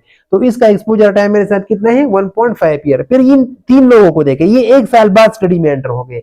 और इसको देखे, ये 1 ईयर 2 ईयर और 2.5 ईयर के बाद इसकी डेथ हो गई, तो इसका एक्सपोजर टाइम कितना है? 2.5 ईयर। फिर पार्टिसिपेंट नंबर 5 को देखे, ये 1 ईयर 2 ईयर 3 ईयर और 4 ईयर, 1 साल बाद आया था लेकिन आखिर तक रहा, लेकिन उसको डिजीज नहीं हुआ है। और इसका एक्सपोजर टाइम मेरे साथ कितना है? 4 साल। अब ये जो 6 नंबर पे जो बंदा आया है, ये भी 1 साल बाद एंटर हुआ है, लेकिन 6 महीने बाद इस बेचारे को क्या हुआ? डिजीज हो गया। तो 6 महीने, हालांकि ये मेरे साथ 1.5 ईयर के बाद इसकी डेथ भी हो गया है, लेकिन डेथ से पहले इसको क्या हो गया? डिजीज हो गया। तो मेरा तो प्राइमरी इंटरेस्ट डिजीज में है, तो डिजीज तक इसने कितना टाइम मेरे साथ गुजारा? 0.5 ईयर, 6 मंथ। फिर ये पार्टिसिपेंट नंबर 7 है, ये 2 साल बाद स्टडी में एंटर हो गया, और इसको अगर देख ले तो ये सिर्फ 6 महीने स्टडी में रह गया और 6 महीने बाद स्टडी से निकला है। तो इसका एक्सपोजर टाइम मेरे साथ कितना है? 0.5 ईयर। फिर ये पार्टिसिपेंट नंबर 8 को देखे, ये 1 ईयर 2 ईयर और 2.5 ईयर के बाद फिर ये स्टडी से निकला है और इसको डिजीज नहीं हुआ है। इसी तरह ये जो पार्टिसिपेंट नंबर 9 है, 1 ईयर 2 ईयर और 2.5 ईयर के बाद इसको डिजीज भी हो गया और इसकी डेथ भी हो गई। तो इसका एक्सपोजर टाइम मेरे साथ 2.5 ईयर है। इसी तरह इस बंदे को देखे, ये जो 10 पे है, ये मेरे साथ 1 2 3 ईयर बाद स्टडी में एंटर हुआ है, और इसने 1 ईयर और 2 ईयर मेरे साथ स्टडी में गुजारे, उसको डिजीज नहीं हुआ है। पार्टिसिपेंट नंबर 11 को देखे, ये 2 साल बाद स्टडी में एंटर हो गया है 1992 में, और 1 ईयर और 1.5 ईयर के बाद इसको डिजीज हो गया और फिर ये स्टडी से निकला है। तो इसका एक्सपोजर टाइम मेरे साथ 1.5 है। इसी तरह अगर इस पार्टिसिपेंट नंबर 12 को देखे, तो ये 1.5 ईयर बाद स्टडी में एंटर हुआ है, 1 ईयर एंड 1.5 ईयर के बाद स्टडी में एंटर हुआ है, और इसने आधा साल ये गुजारे और 1 साल ये, तो 1.5 ईयर के लिए स्टडी में रह गया, फिर स्टडी से निकला है। तो ये सब का एक्सपोजर टाइम है 1.5, 1.5, 2.5। हमने हर एक बंदे का इंडिविजुअल एक्सपोजर टाइम मालूम किया, इन सब को जब हमने प्लस किया, अब देखिए अगर इंसिडेंट डेंसिटी हम निकालेंगे तो I डिवाइडेड बाई PT। अब न्यू केसेस कितने हैं? 1 2 3 4 एंड 5 के न्यू केसेस कितने हैं? 5 है, लेकिन टोटल एक्सपोजर टाइम कितना है? एग्जैक्ट आपके साथ कितना आ रहा है? ये आ रहे 25 आ रहे, और ये 3 हो गया, दोबारा कर ले, 3 और 2 5, 5 और 5 10, 10 और 1 11, 11 और 4 15, 15 16 17.5 और 17.5 प्लस 1.5, तो ये हो गया 18 19, और 19 के साथ तो ये 3.5 और 2.5 ये बनता है 6, तो 6 और 19 बन जाए तो ये 25 बनता है। तो 25 को जब हम IPT आपके साथ 25 है, तो ये जब आप निकालेंगे आगे ये कैलकुलेटेड है। अब देखिए 5 divided by 25 PT person year, तो जब हमने इसको डिवाइड किया तो इसे आंसर किया गया 0.20। अब 0.20 हमारे साथ पॉइंट में है, तो इसको हम अगर परसेंटेज से मल्टीप्लाई करेंगे तो ये बन जाएगा 20% या 20 केसेस आएंगे कितने सालों के लिए जब हम फॉलो कर ले? 100% ईयर के लिए। 100% ईयर के लिए जब हम लोगों को फॉलो करेंगे, 100 साल के लिए अगर हम फॉलो करेंगे तो कितने लोगों को डिजीज होगा? न्यू 20 लोगों को। तो इसलिए यहाँ पे 20 न्यू केसेस पर 100% ईयर। अगर आपने 1000 से मल्टीप्लाई किया तो फिर ये 200 हो जाएंगे, 200 न्यू केसेस पर 1000% ईयर एंड सो ऑन। अच्छा, अब यहाँ भी एक क्वेश्चन है। ये क्वेश्चन ये है कि is the value of 0.20 a proportion? क्या ये मुझे बताए कि ऊपर मेरे साथ आई है और नीचे मेरे साथ पीटी है, तो ये प्रोपोर्शन है या रेशो है? रेशो है। तो इसका आंसर ये हो गया कि ये प्रोपोर्शन नहीं है। ये proportion, is the value of 0.20 proportion? No, क्योंकि ये क्या है? ये रेशो है। And does the value of 0.20, ये जो 0.20 का वैल्यू हमने निकाला है incidence rate, does it represent an individual risk of developing disease? बिल्कुल, क्योंकि ये जितना ज्यादा होगा उतना एक इंडिविजुअल को, इस कोहोर्ट के अंदर जो लोग हैं, इस कोहोर्ट के अंदर जितनी, इस ग्रुप के अंदर जितनी भी लोग हैं, तो ये पॉइंट जितना ज्यादा होगा उतना हर एक बंदे को रिस्क ज्यादा होगा। तो इसलिए ये 0.20 हमें इंडिविजुअल रिस्क का भी बता रहे हैं और ये हमारे साथ प्रोपोर्शन नहीं है। अभी हम प्रेवेलेंस स्टडी करेंगे। तो प्रेवेलेंस हमें ऑलरेडी हमने डिस्कस किया कि एट मयर एग्जिस्टिंग केसेस, टोटल केसेस, जितनी भी केसेस एक कंडीशन के हैं, एक बीमारी के हैं, उन सबको। लेकिन इसमें मसला ये है कि ये उसी दिन जो लोग जिंदा है उस डिजीज के साथ, उनको काउंट कर रहा है, ये इसमें मसला है। फॉर एग्जाम्पल, आप जो है ना जुलाई के महीने में आप मेजर करें मलेरिया के केसेस, जुलाई की प्रेवेलेंस आप मालूम कर रहे हैं, prevalence of dengue, for example prevalence of dengue आप मालूम करें कौन से महीने में? जुलाई में। अब जुलाई के महीने में आप गए और आपने पता किया कि आपके साथ कितने केसेस है, वो केसेस आपने मालूम किए और divided by total population, total population. अब मुझे ये बताए कि एक बंदा था उसको डेंगू हो गया था, लेकिन वो जुलाई से पहले उसको हुआ था, वो फॉर एग्जाम्पल उसको मई में हुआ था। तो अब मई में जिस बंदे, और मई में वो बेचारा मर गया है, डेंगू की वजह से मर गया, तो वो तो भी इस डेंगू का केस था, लेकिन हम सिर्फ और सिर्फ सर्वाइवर जो जिंदा लोग हैं उनको हम काउंट करें और उसको हम काउंट नहीं करें। हालांकि उसको काउंट करना चाहिए था, लेकिन ये एपिडेमियोलॉजिस्ट ने फार्मूला बनाए हैं और इसमें ये सिर्फ सर्वाइवर को इंक्लूड करते हैं और जो लोग उस डिजीज से मर गए उसको हम काउंट नहीं करते। इसलिए ये बायास्ड है। बायास मीन कि इसमें ये थोड़ा सा एरर है कि ये सिर्फ जिंदा लोगों को काउंट कर रहे हैं और जो इस डिजीज की वजह से मर गए उनको ये काउंट नहीं कर रहे।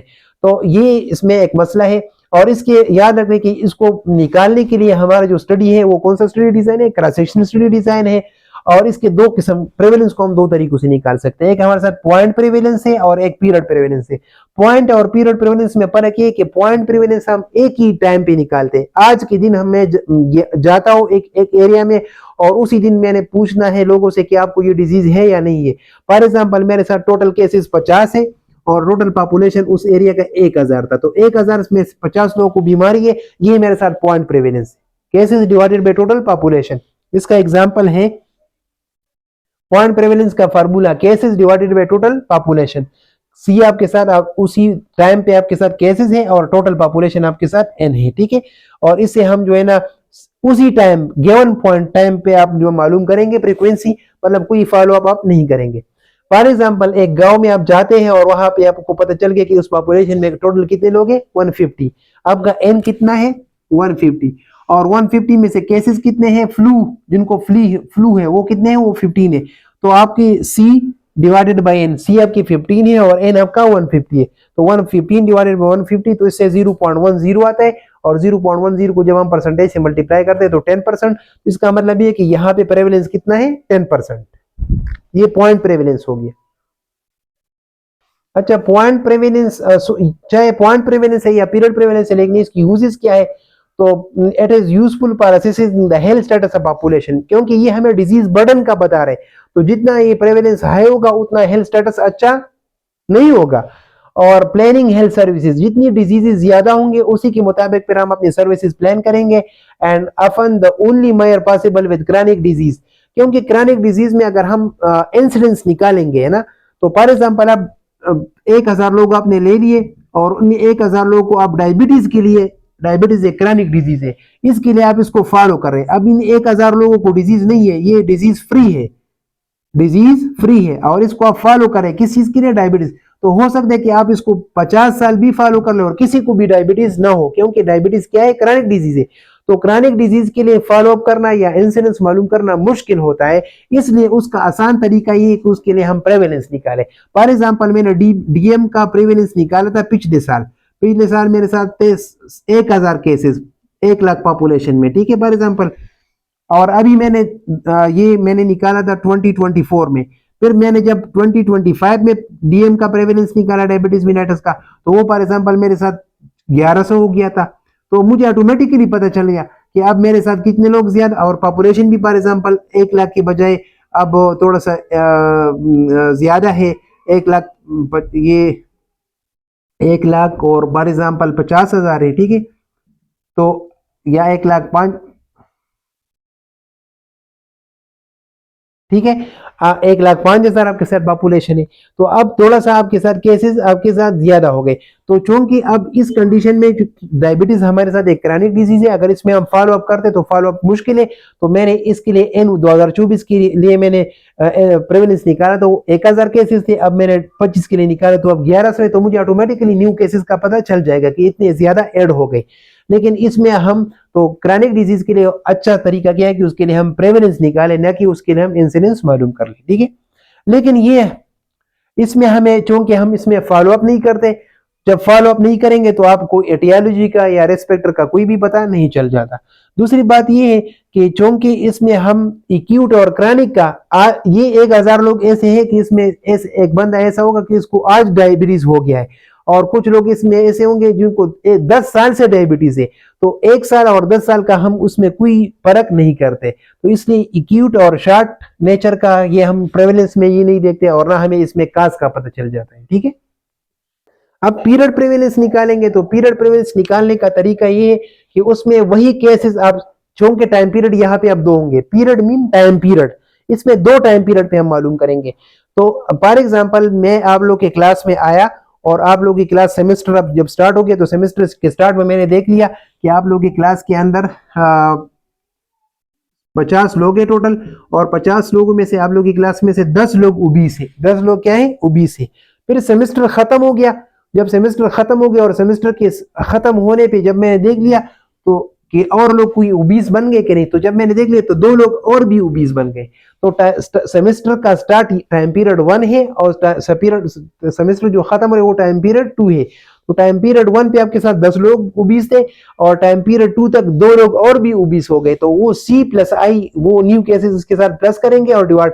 अब ये इसलिए थोड़ा सा अच्छा है क्योंकि अगर हम पॉइंट प्रेवलेंस मालूम करेंगे तो पॉइंट प्रेवलेंस में उसी दिन अगर वो बंदा बीमार नहीं है तो वो आपसे मिस हो गया, वो आपसे मिस हो गया, क्योंकि आप तो दूसरे टाइम पीरियड पे नहीं जाते। तो पीरियड प्रेवलेंस में ये बेनिफिट है कि अगर उसी दिन कोई लोग बीमार नहीं है और आप थोड़ा सा टाइम बाद दोबारा पूछ लेंगे तो बीच में अगर कोई और बीमार हो गया तो वो भी इसमें इंक्लूड हो जाएगा। तो इसलिए पॉइंट प्रेवलेंस से पीरियड प्रेवलेंस थोड़ा सा ज्यादा अच्छा है। ये भी एक एग्जांपल है, इस एग्जांपल से मैं आपको समझा रहा हूँ। ये आपके साथ कितने लोग हैं, 1 2 3 4 5 6 7 8 9 10, टोटल पॉपुलेशन कितने है, 10 लोगों का। इन 10 लोगों में से टाइम पीरियड 1 पे ये डैश डैश जो है ये मेरे साथ हेल्दी लोग हैं, और ये जो लाइन है ये डिजीज है, ये इसका की है। तो इस टाइम पीरियड 1 पे आप देखें 1 2 कितने लोगों को बीमारी है, 2। तो अगर आपने टाइम पीरियड 1 पे पॉइंट प्रेवलेंस निकालना है, पॉइंट प्रेवलेंस का, तो पॉइंट प्रेवलेंस का आपको पता है कि पॉइंट प्रेवलेंस का फार्मूला क्या है, पॉइंट प्रेवलेंस का फार्मूला है सिंपल C/N। तो मेरे साथ इस टाइम पे कितने लोगों को बीमारी है, 2 लोगों को है। तो पॉइंट प्रेवलेंस आपने निकाला वो आपके साथ 2/10 हो गया, 2/10। फिर टाइम पीरियड 2 पे आ जाए, टाइम पीरियड 2 पे आ जाए, टोटल लोग कितने थे, 10। 10 में से तो 2 यहाँ पे ऑलरेडी बीमार थे, तो आपके साथ कितने रहते, 8। आपका अब ये T1 पे मेरे साथ टाइम पीरियड 1 पे मैंने पॉइंट, अब पॉइंट प्रेवलेंस में मालूम करना वो T2 पे टाइम पीरियड 2 पे। तो इस कंडीशन में देखे 1 2 3 कितने लोग बीमार हैं, 3 लोग, टोटल कितने थे, 8। अच्छा अब मुझे ये बताए कि T1 पे जब मैंने मालूम किया तो 2/10 थे, और T2 पे जब मैंने मालूम किया तो 3/10 थे। लेकिन एक्चुअल आप देखें ये बंदा यहां भी बीमार हो गया है, ये बंदा बीमार हो गया है, और इसके अलावा हाँ, ये बंदे यहाँ भी बीमार हो गए, तो इस बंदे को हमने ना टाइम पीरियड 1 में काउंट किया और ना टाइम पीरियड 2 में काउंट किया। तो इसलिए अगर हम पीरियड प्रेवलेंस मालूम करेंगे, पीरियड प्रेवलेंस, तो पीरियड प्रेवलेंस तो आप वो दो जगहों पे मालूम करेंगे, C plus I divided by N. तो अब टाइम पीरियड 1 पे आप देखिए कितने लोग आपके साथ बीमार है, 2, 1 एंड 2। टाइम पीरियड 1 पे कितने लोग बीमार है, 2। तो 2 मैंने मालूम किया, और अब यहाँ पे इस टाइम पीरियड 2 तक जितनी भी लोगों को डिजीज डेवलप हो गया, तो देखिए ये तो पहले से है, ये 3, 1, 2, 3, 4 लोग ऐसे हैं कि वो बाद में बीमार हो गए। तो आई कितने हैं, 4। तो 2 plus 4 divided by total population कितना था, n। तो पीरियड प्रेवलेंस आपका निकला 6/10। अब आप देखें पीरियड प्रेवलेंस ने हमें बताया कि 6 लोगों को बीमारी है, लेकिन पॉइंट प्रेवलेंस हमें यहाँ पे 2 लोगों का बता रहे और यहाँ पे 3 लोगों का बता रहे। तो इसलिए मैंने आपको कि चाहे जितनी बार आप पॉइंट प्रेवलेंस मालूम कर ले, लेकिन पॉइंट प्रेवलेंस में आपसे बहुत से लोग मिस होंगे, लेकिन पीरियड प्रेवलेंस में आपके साथ दरमियान में जितने लोगों को डिजीज हो गया उन सबको आप पकड़ेंगे। तो यहाँ पे आप मेरे साथ 2 + 4 डिवाइडेड बाई 10, तो एक्चुअल डिजीज बर्डन का थोड़ा सा हमें पता चल जाता है। तो पीरियड प्रेवलेंस ज्यादा अच्छा है as compare to point prevalence. अच्छा, अब ये देखें प्रेवलेंस किन फैक्टर की वजह से अब इंक्रीज हो रहे हैं और किन फैक्टर की वजह से कम हो रहे हैं। तो ये तो स्टार्ट में हमने बताया कि जितना न्यू केसेस ज्यादा होंगे उतना प्रेवलेंस ज्यादा होगा। और इन माइग्रेशन, अब इन माइग्रेशन अगर बाहर से कोई बीमार बंदा आ रहा है तो उसकी वजह से भी प्रेवलेंस इंक्रीज होगा। लेकिन अब देखें अगर कोई बीमार बंदा है और वो पाकिस्तान को लीव कर रहा है, फॉर एग्जाम्पल कोई पाकिस्तानी सियासतदान है और वो बीमार हो गया और वो यूएस जा रहा है इलाज के लिए, तो पाकिस्तान से तो वो चला गया, तो पाकिस्तान के अंदर एक केस कम हो गया तो प्रेवलेंस कम हो जाएगा। इसी तरह अगर एक बंदा ठीक हो रहा है तो वो भी आपके साथ प्रेवलेंस कम होगा, या अगर उस डिजीज की वजह से उसका डेथ हो गया तो वो भी आपके साथ कम हो जाएगा। तो डेथ की वजह से, केवर की वजह से और आउट माइग्रेशन केस की वजह से आपका प्रेवलेंस कम होगा। और इंसिडेंस और बाहर से अगर बीमार आ रहे, अफगानिस्तान से अगर कोई पेशेंट आ रहे पाकिस्तान में, तो उसकी वजह से पाकिस्तान का प्रेवलेंस ज्यादा होगा। यहाँ पे वो फैक्टर है जिसकी वजह से प्रेवलेंस इंक्रीज हो रहा है, लॉन्गर ड्यूरेशन। ये स्टार्ट में हमने डिस्कस किया कि अगर क्रॉनिक डिजीज है तो वो 2021 में भी केस काउंट होगा, 22 में भी होगा, 23 में भी होगा, 24 में भी होगा, तो इसलिए उसकी वजह से प्रेवलेंस ज्यादा होगा। प्रोलंगेशन ऑफ लाइफ विदाउट केयर, ये भी हमने डिस्कस किया कि आप मेडिसिन दे रहे लेकिन उस मेडिसिन से वो डिजीज ठीक नहीं हो रहा है और वो हर साल के प्रेवलेंस में काउंट हो रहे, तो इसकी वजह से भी प्रेवलेंस ज्यादा होगा। इंक्रीज इंसिडेंस, न्यू केसेस जितना ज्यादा होंगे प्रेवलेंस ज्यादा होगा। इन माइग्रेशन ऑफ केसेस, आपके मुल्क में बाहर से बीमार आ रहे हैं तो केसेस आपकी इंक्रीज होंगे, प्रेवलेंस ज्यादा होगा। Out migration of healthy people, अच्छा अब देखिए ऊपर आपके साथ आई है और नीचे आपका एन है, तो एन तो आपके साथ, इस एन से अगर लोग बाहर जा रहे हैं, ये हेल्दी पीपल आप जा रहे हैं, तो हेल्दी पीपल जब बाहर जा रहे हैं, फॉर एग्जांपल 5 केसेस है डिवाइडेड बाय 1000, लेकिन अब 100 लोग जो है ना आपकी कंट्री से बाहर चले गए, तो अब 5/900 होंगे, तो 5/900 से आपका प्रेवलेंस ज्यादा होगा कि नहीं होगा। तो इसलिए अगर आपकी नोमिनेटर कम हो रहा है, सॉरी डिनोमिनेटर कम हो रहा है, हेल्दी लोग बाहर जा रहे हैं, या इस तरह है कि 5 है लेकिन अब बाहर से जो है ना बीमार बंदा आ रहे हैं, तो ये एक और आ गया, तो वो बाहर से जब आएगा तो ये ऊपर में प्लस होगा, और अगर नीचे से जा रहे तो आपका ऊपर से अगर केस ऐड हो रहे हैं तो प्रेवलेंस ज्यादा होगा, नीचे से अगर हेल्दी बंदा जा रहे हैं तो आपका प्रेवलेंस दोबारा आपके साथ ज्यादा होगा, ठीक है। And migration of susceptible people, आपकी in migration of susceptible people, आपकी कंट्री में ऐसे बंदे एंटर हो रहे जो एट रिस्क के, तो जब भी आते ही उनको डिजीज हो जाएंगे और आपका प्रेवलेंस ज्यादा होगा। अच्छा, हमने आइसबर्ग फिनोमेना आप लोगों ने एपिडेमियोलॉजी में पढ़ा होगा। आइसबर्ग फिनोमेना में हम पढ़ते हैं कि हमारे साथ डिजीज का सिर्फ ये टिप नजर आ रहे हैं और बाकी बहुत से डिजीज ऐसे हैं कि वो अनडायग्नोज्ड है, क्योंकि वो सिम्टोमेटिक नहीं है, उनको अब सिम्टम स्टार्ट नहीं है तो वो अनडायग्नोज है। तो वो अगर आपका डायग्नोस्टिक सिस्टम ठीक हो जाए तो बहुत से लोग इस ऐसे होंगे कि वो हम उसको डायग्नोज करेंगे और आपका प्रेवलेंस ये और भी ज्यादा हो जाएगा। अच्छा, अब वो कौन से फैक्टर हैं जिसकी वजह से आपके साथ प्रेवलेंस डिक्रीज हो रहे हैं। तो देखें शॉर्टर ड्यूरेशन, आज बीमार था वो बंदा लेकिन कल हम प्रेवलेंस मालूम करें और वो ठीक हो गया है तो वो काउंट नहीं हो रहा, तो प्रेवलेंस ऑटोमेटिकली कम हो जाएगा। केवर हो गया। और हाई केस फर्टिलिटी, यार उसकी डेथ हो गई, जब डेथ हो गई तो उसकी वजह से भी आपके साथ प्रेवलेंस कम होगा। डिक्रीज इंसिडेंस, न्यू केसेस नहीं आ रहे तो आपके साथ अगेन प्रेवलेंस कम होगा। इन माइग्रेशन ऑफ हेल्दी पीपल, अब आपकी पहले आपके साथ 5 केसेस थे 1000। अब बाहर की किसी मुल्क से आपके साथ 100 लोग हिल दिया गए और आपका पॉपुलेशन आप 1100 हो गया। तो पहले आपके साथ था 5/1000 और जब नीचे आपके साथ 100 लोग और ऐड हो गए तो 5/1100, ऑटोमेटिकली आपका प्रेवलेंस कम हो गया। आउट माइग्रेशन ऑफ केसेस, आपके साथ 5 लोग बीमार थे लेकिन अब इन 5 से एक बंदा बाहर चला गया, पहले 5 थे और अब इन 5 से एक बंदा बाहर चला गया तो आपके साथ ये 4 हो जाएंगे, तो ऑटोमेटिकली आपका प्रेवलेंस कम होगा। And improved cure rate, improved cure rate का मतलब है कि ये लोग बीमार थे लेकिन ये सब के सब ठीक हो गए, क्योर हो गए। जब क्योर हो गए तो आपके साथ ऑटोमेटिकली ये 1 हो जाएगा, 2 हो जाएगा, तो आपका प्रेवलेंस कम हो जाएगा। अब ये कुछ एग्जाम्पल है जो मैंने आप लोग के लिए डाले हैं इसमें कि ये मेरे साथ टोटल 50 लोग हैं और इन 50 लोगों को हमने, ये क्लोज कोहोर्ट नहीं है, डायनामिक कोहोर्ट है। 10 साल की स्टडी है लेकिन ये डायनामिक कोहोर्ट है।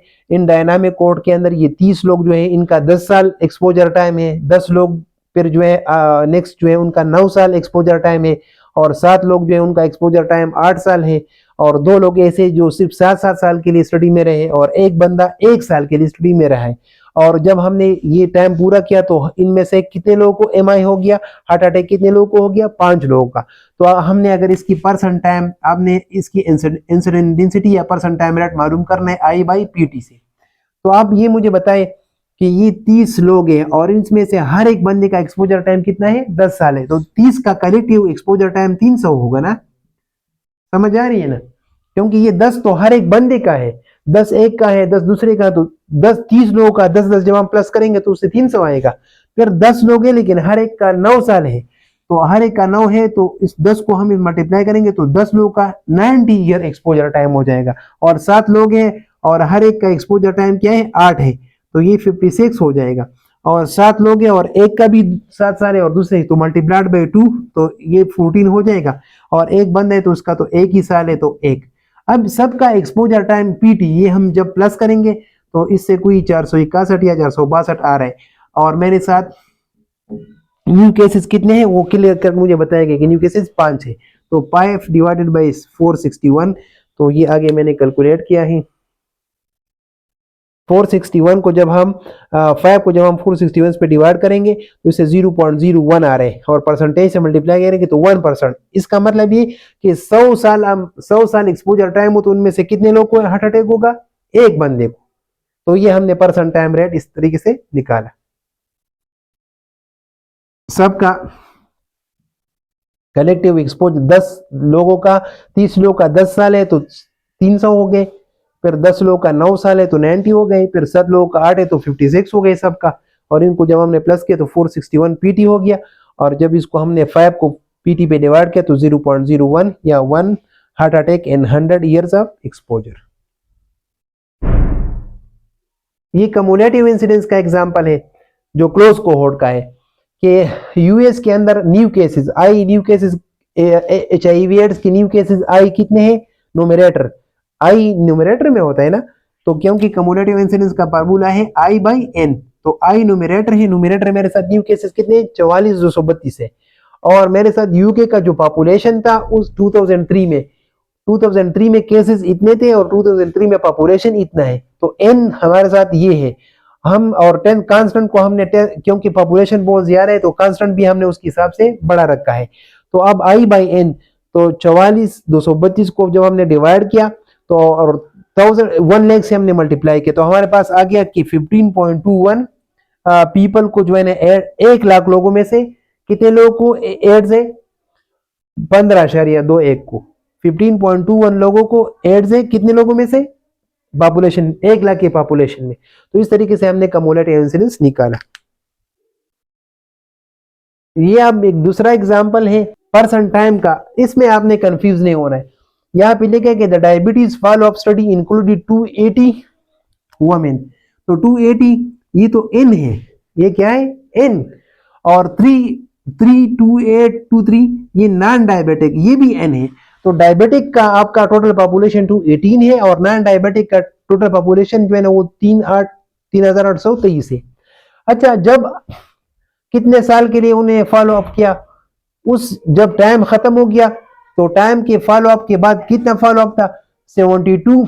आपके साथ I कितने थे I, अब पॉपुलेशन 2 है डायबिटिक लोग भी है और नॉन डायबिटिक भी है। तो डायबिटिक लोगों में से कितने लोग मर गए? 72। और नॉन डायबिटिक का आई जो है ना, उनका आई कितना है? उनमें से कितने लोगों की डेथ हो गई? 511। लेकिन देखें अब आई बाई एन आपके जहन में आ रहा है कि एन भी हमें दिया गया है और हमें एक्सपोजर डेथ्स भी दिए गए हैं।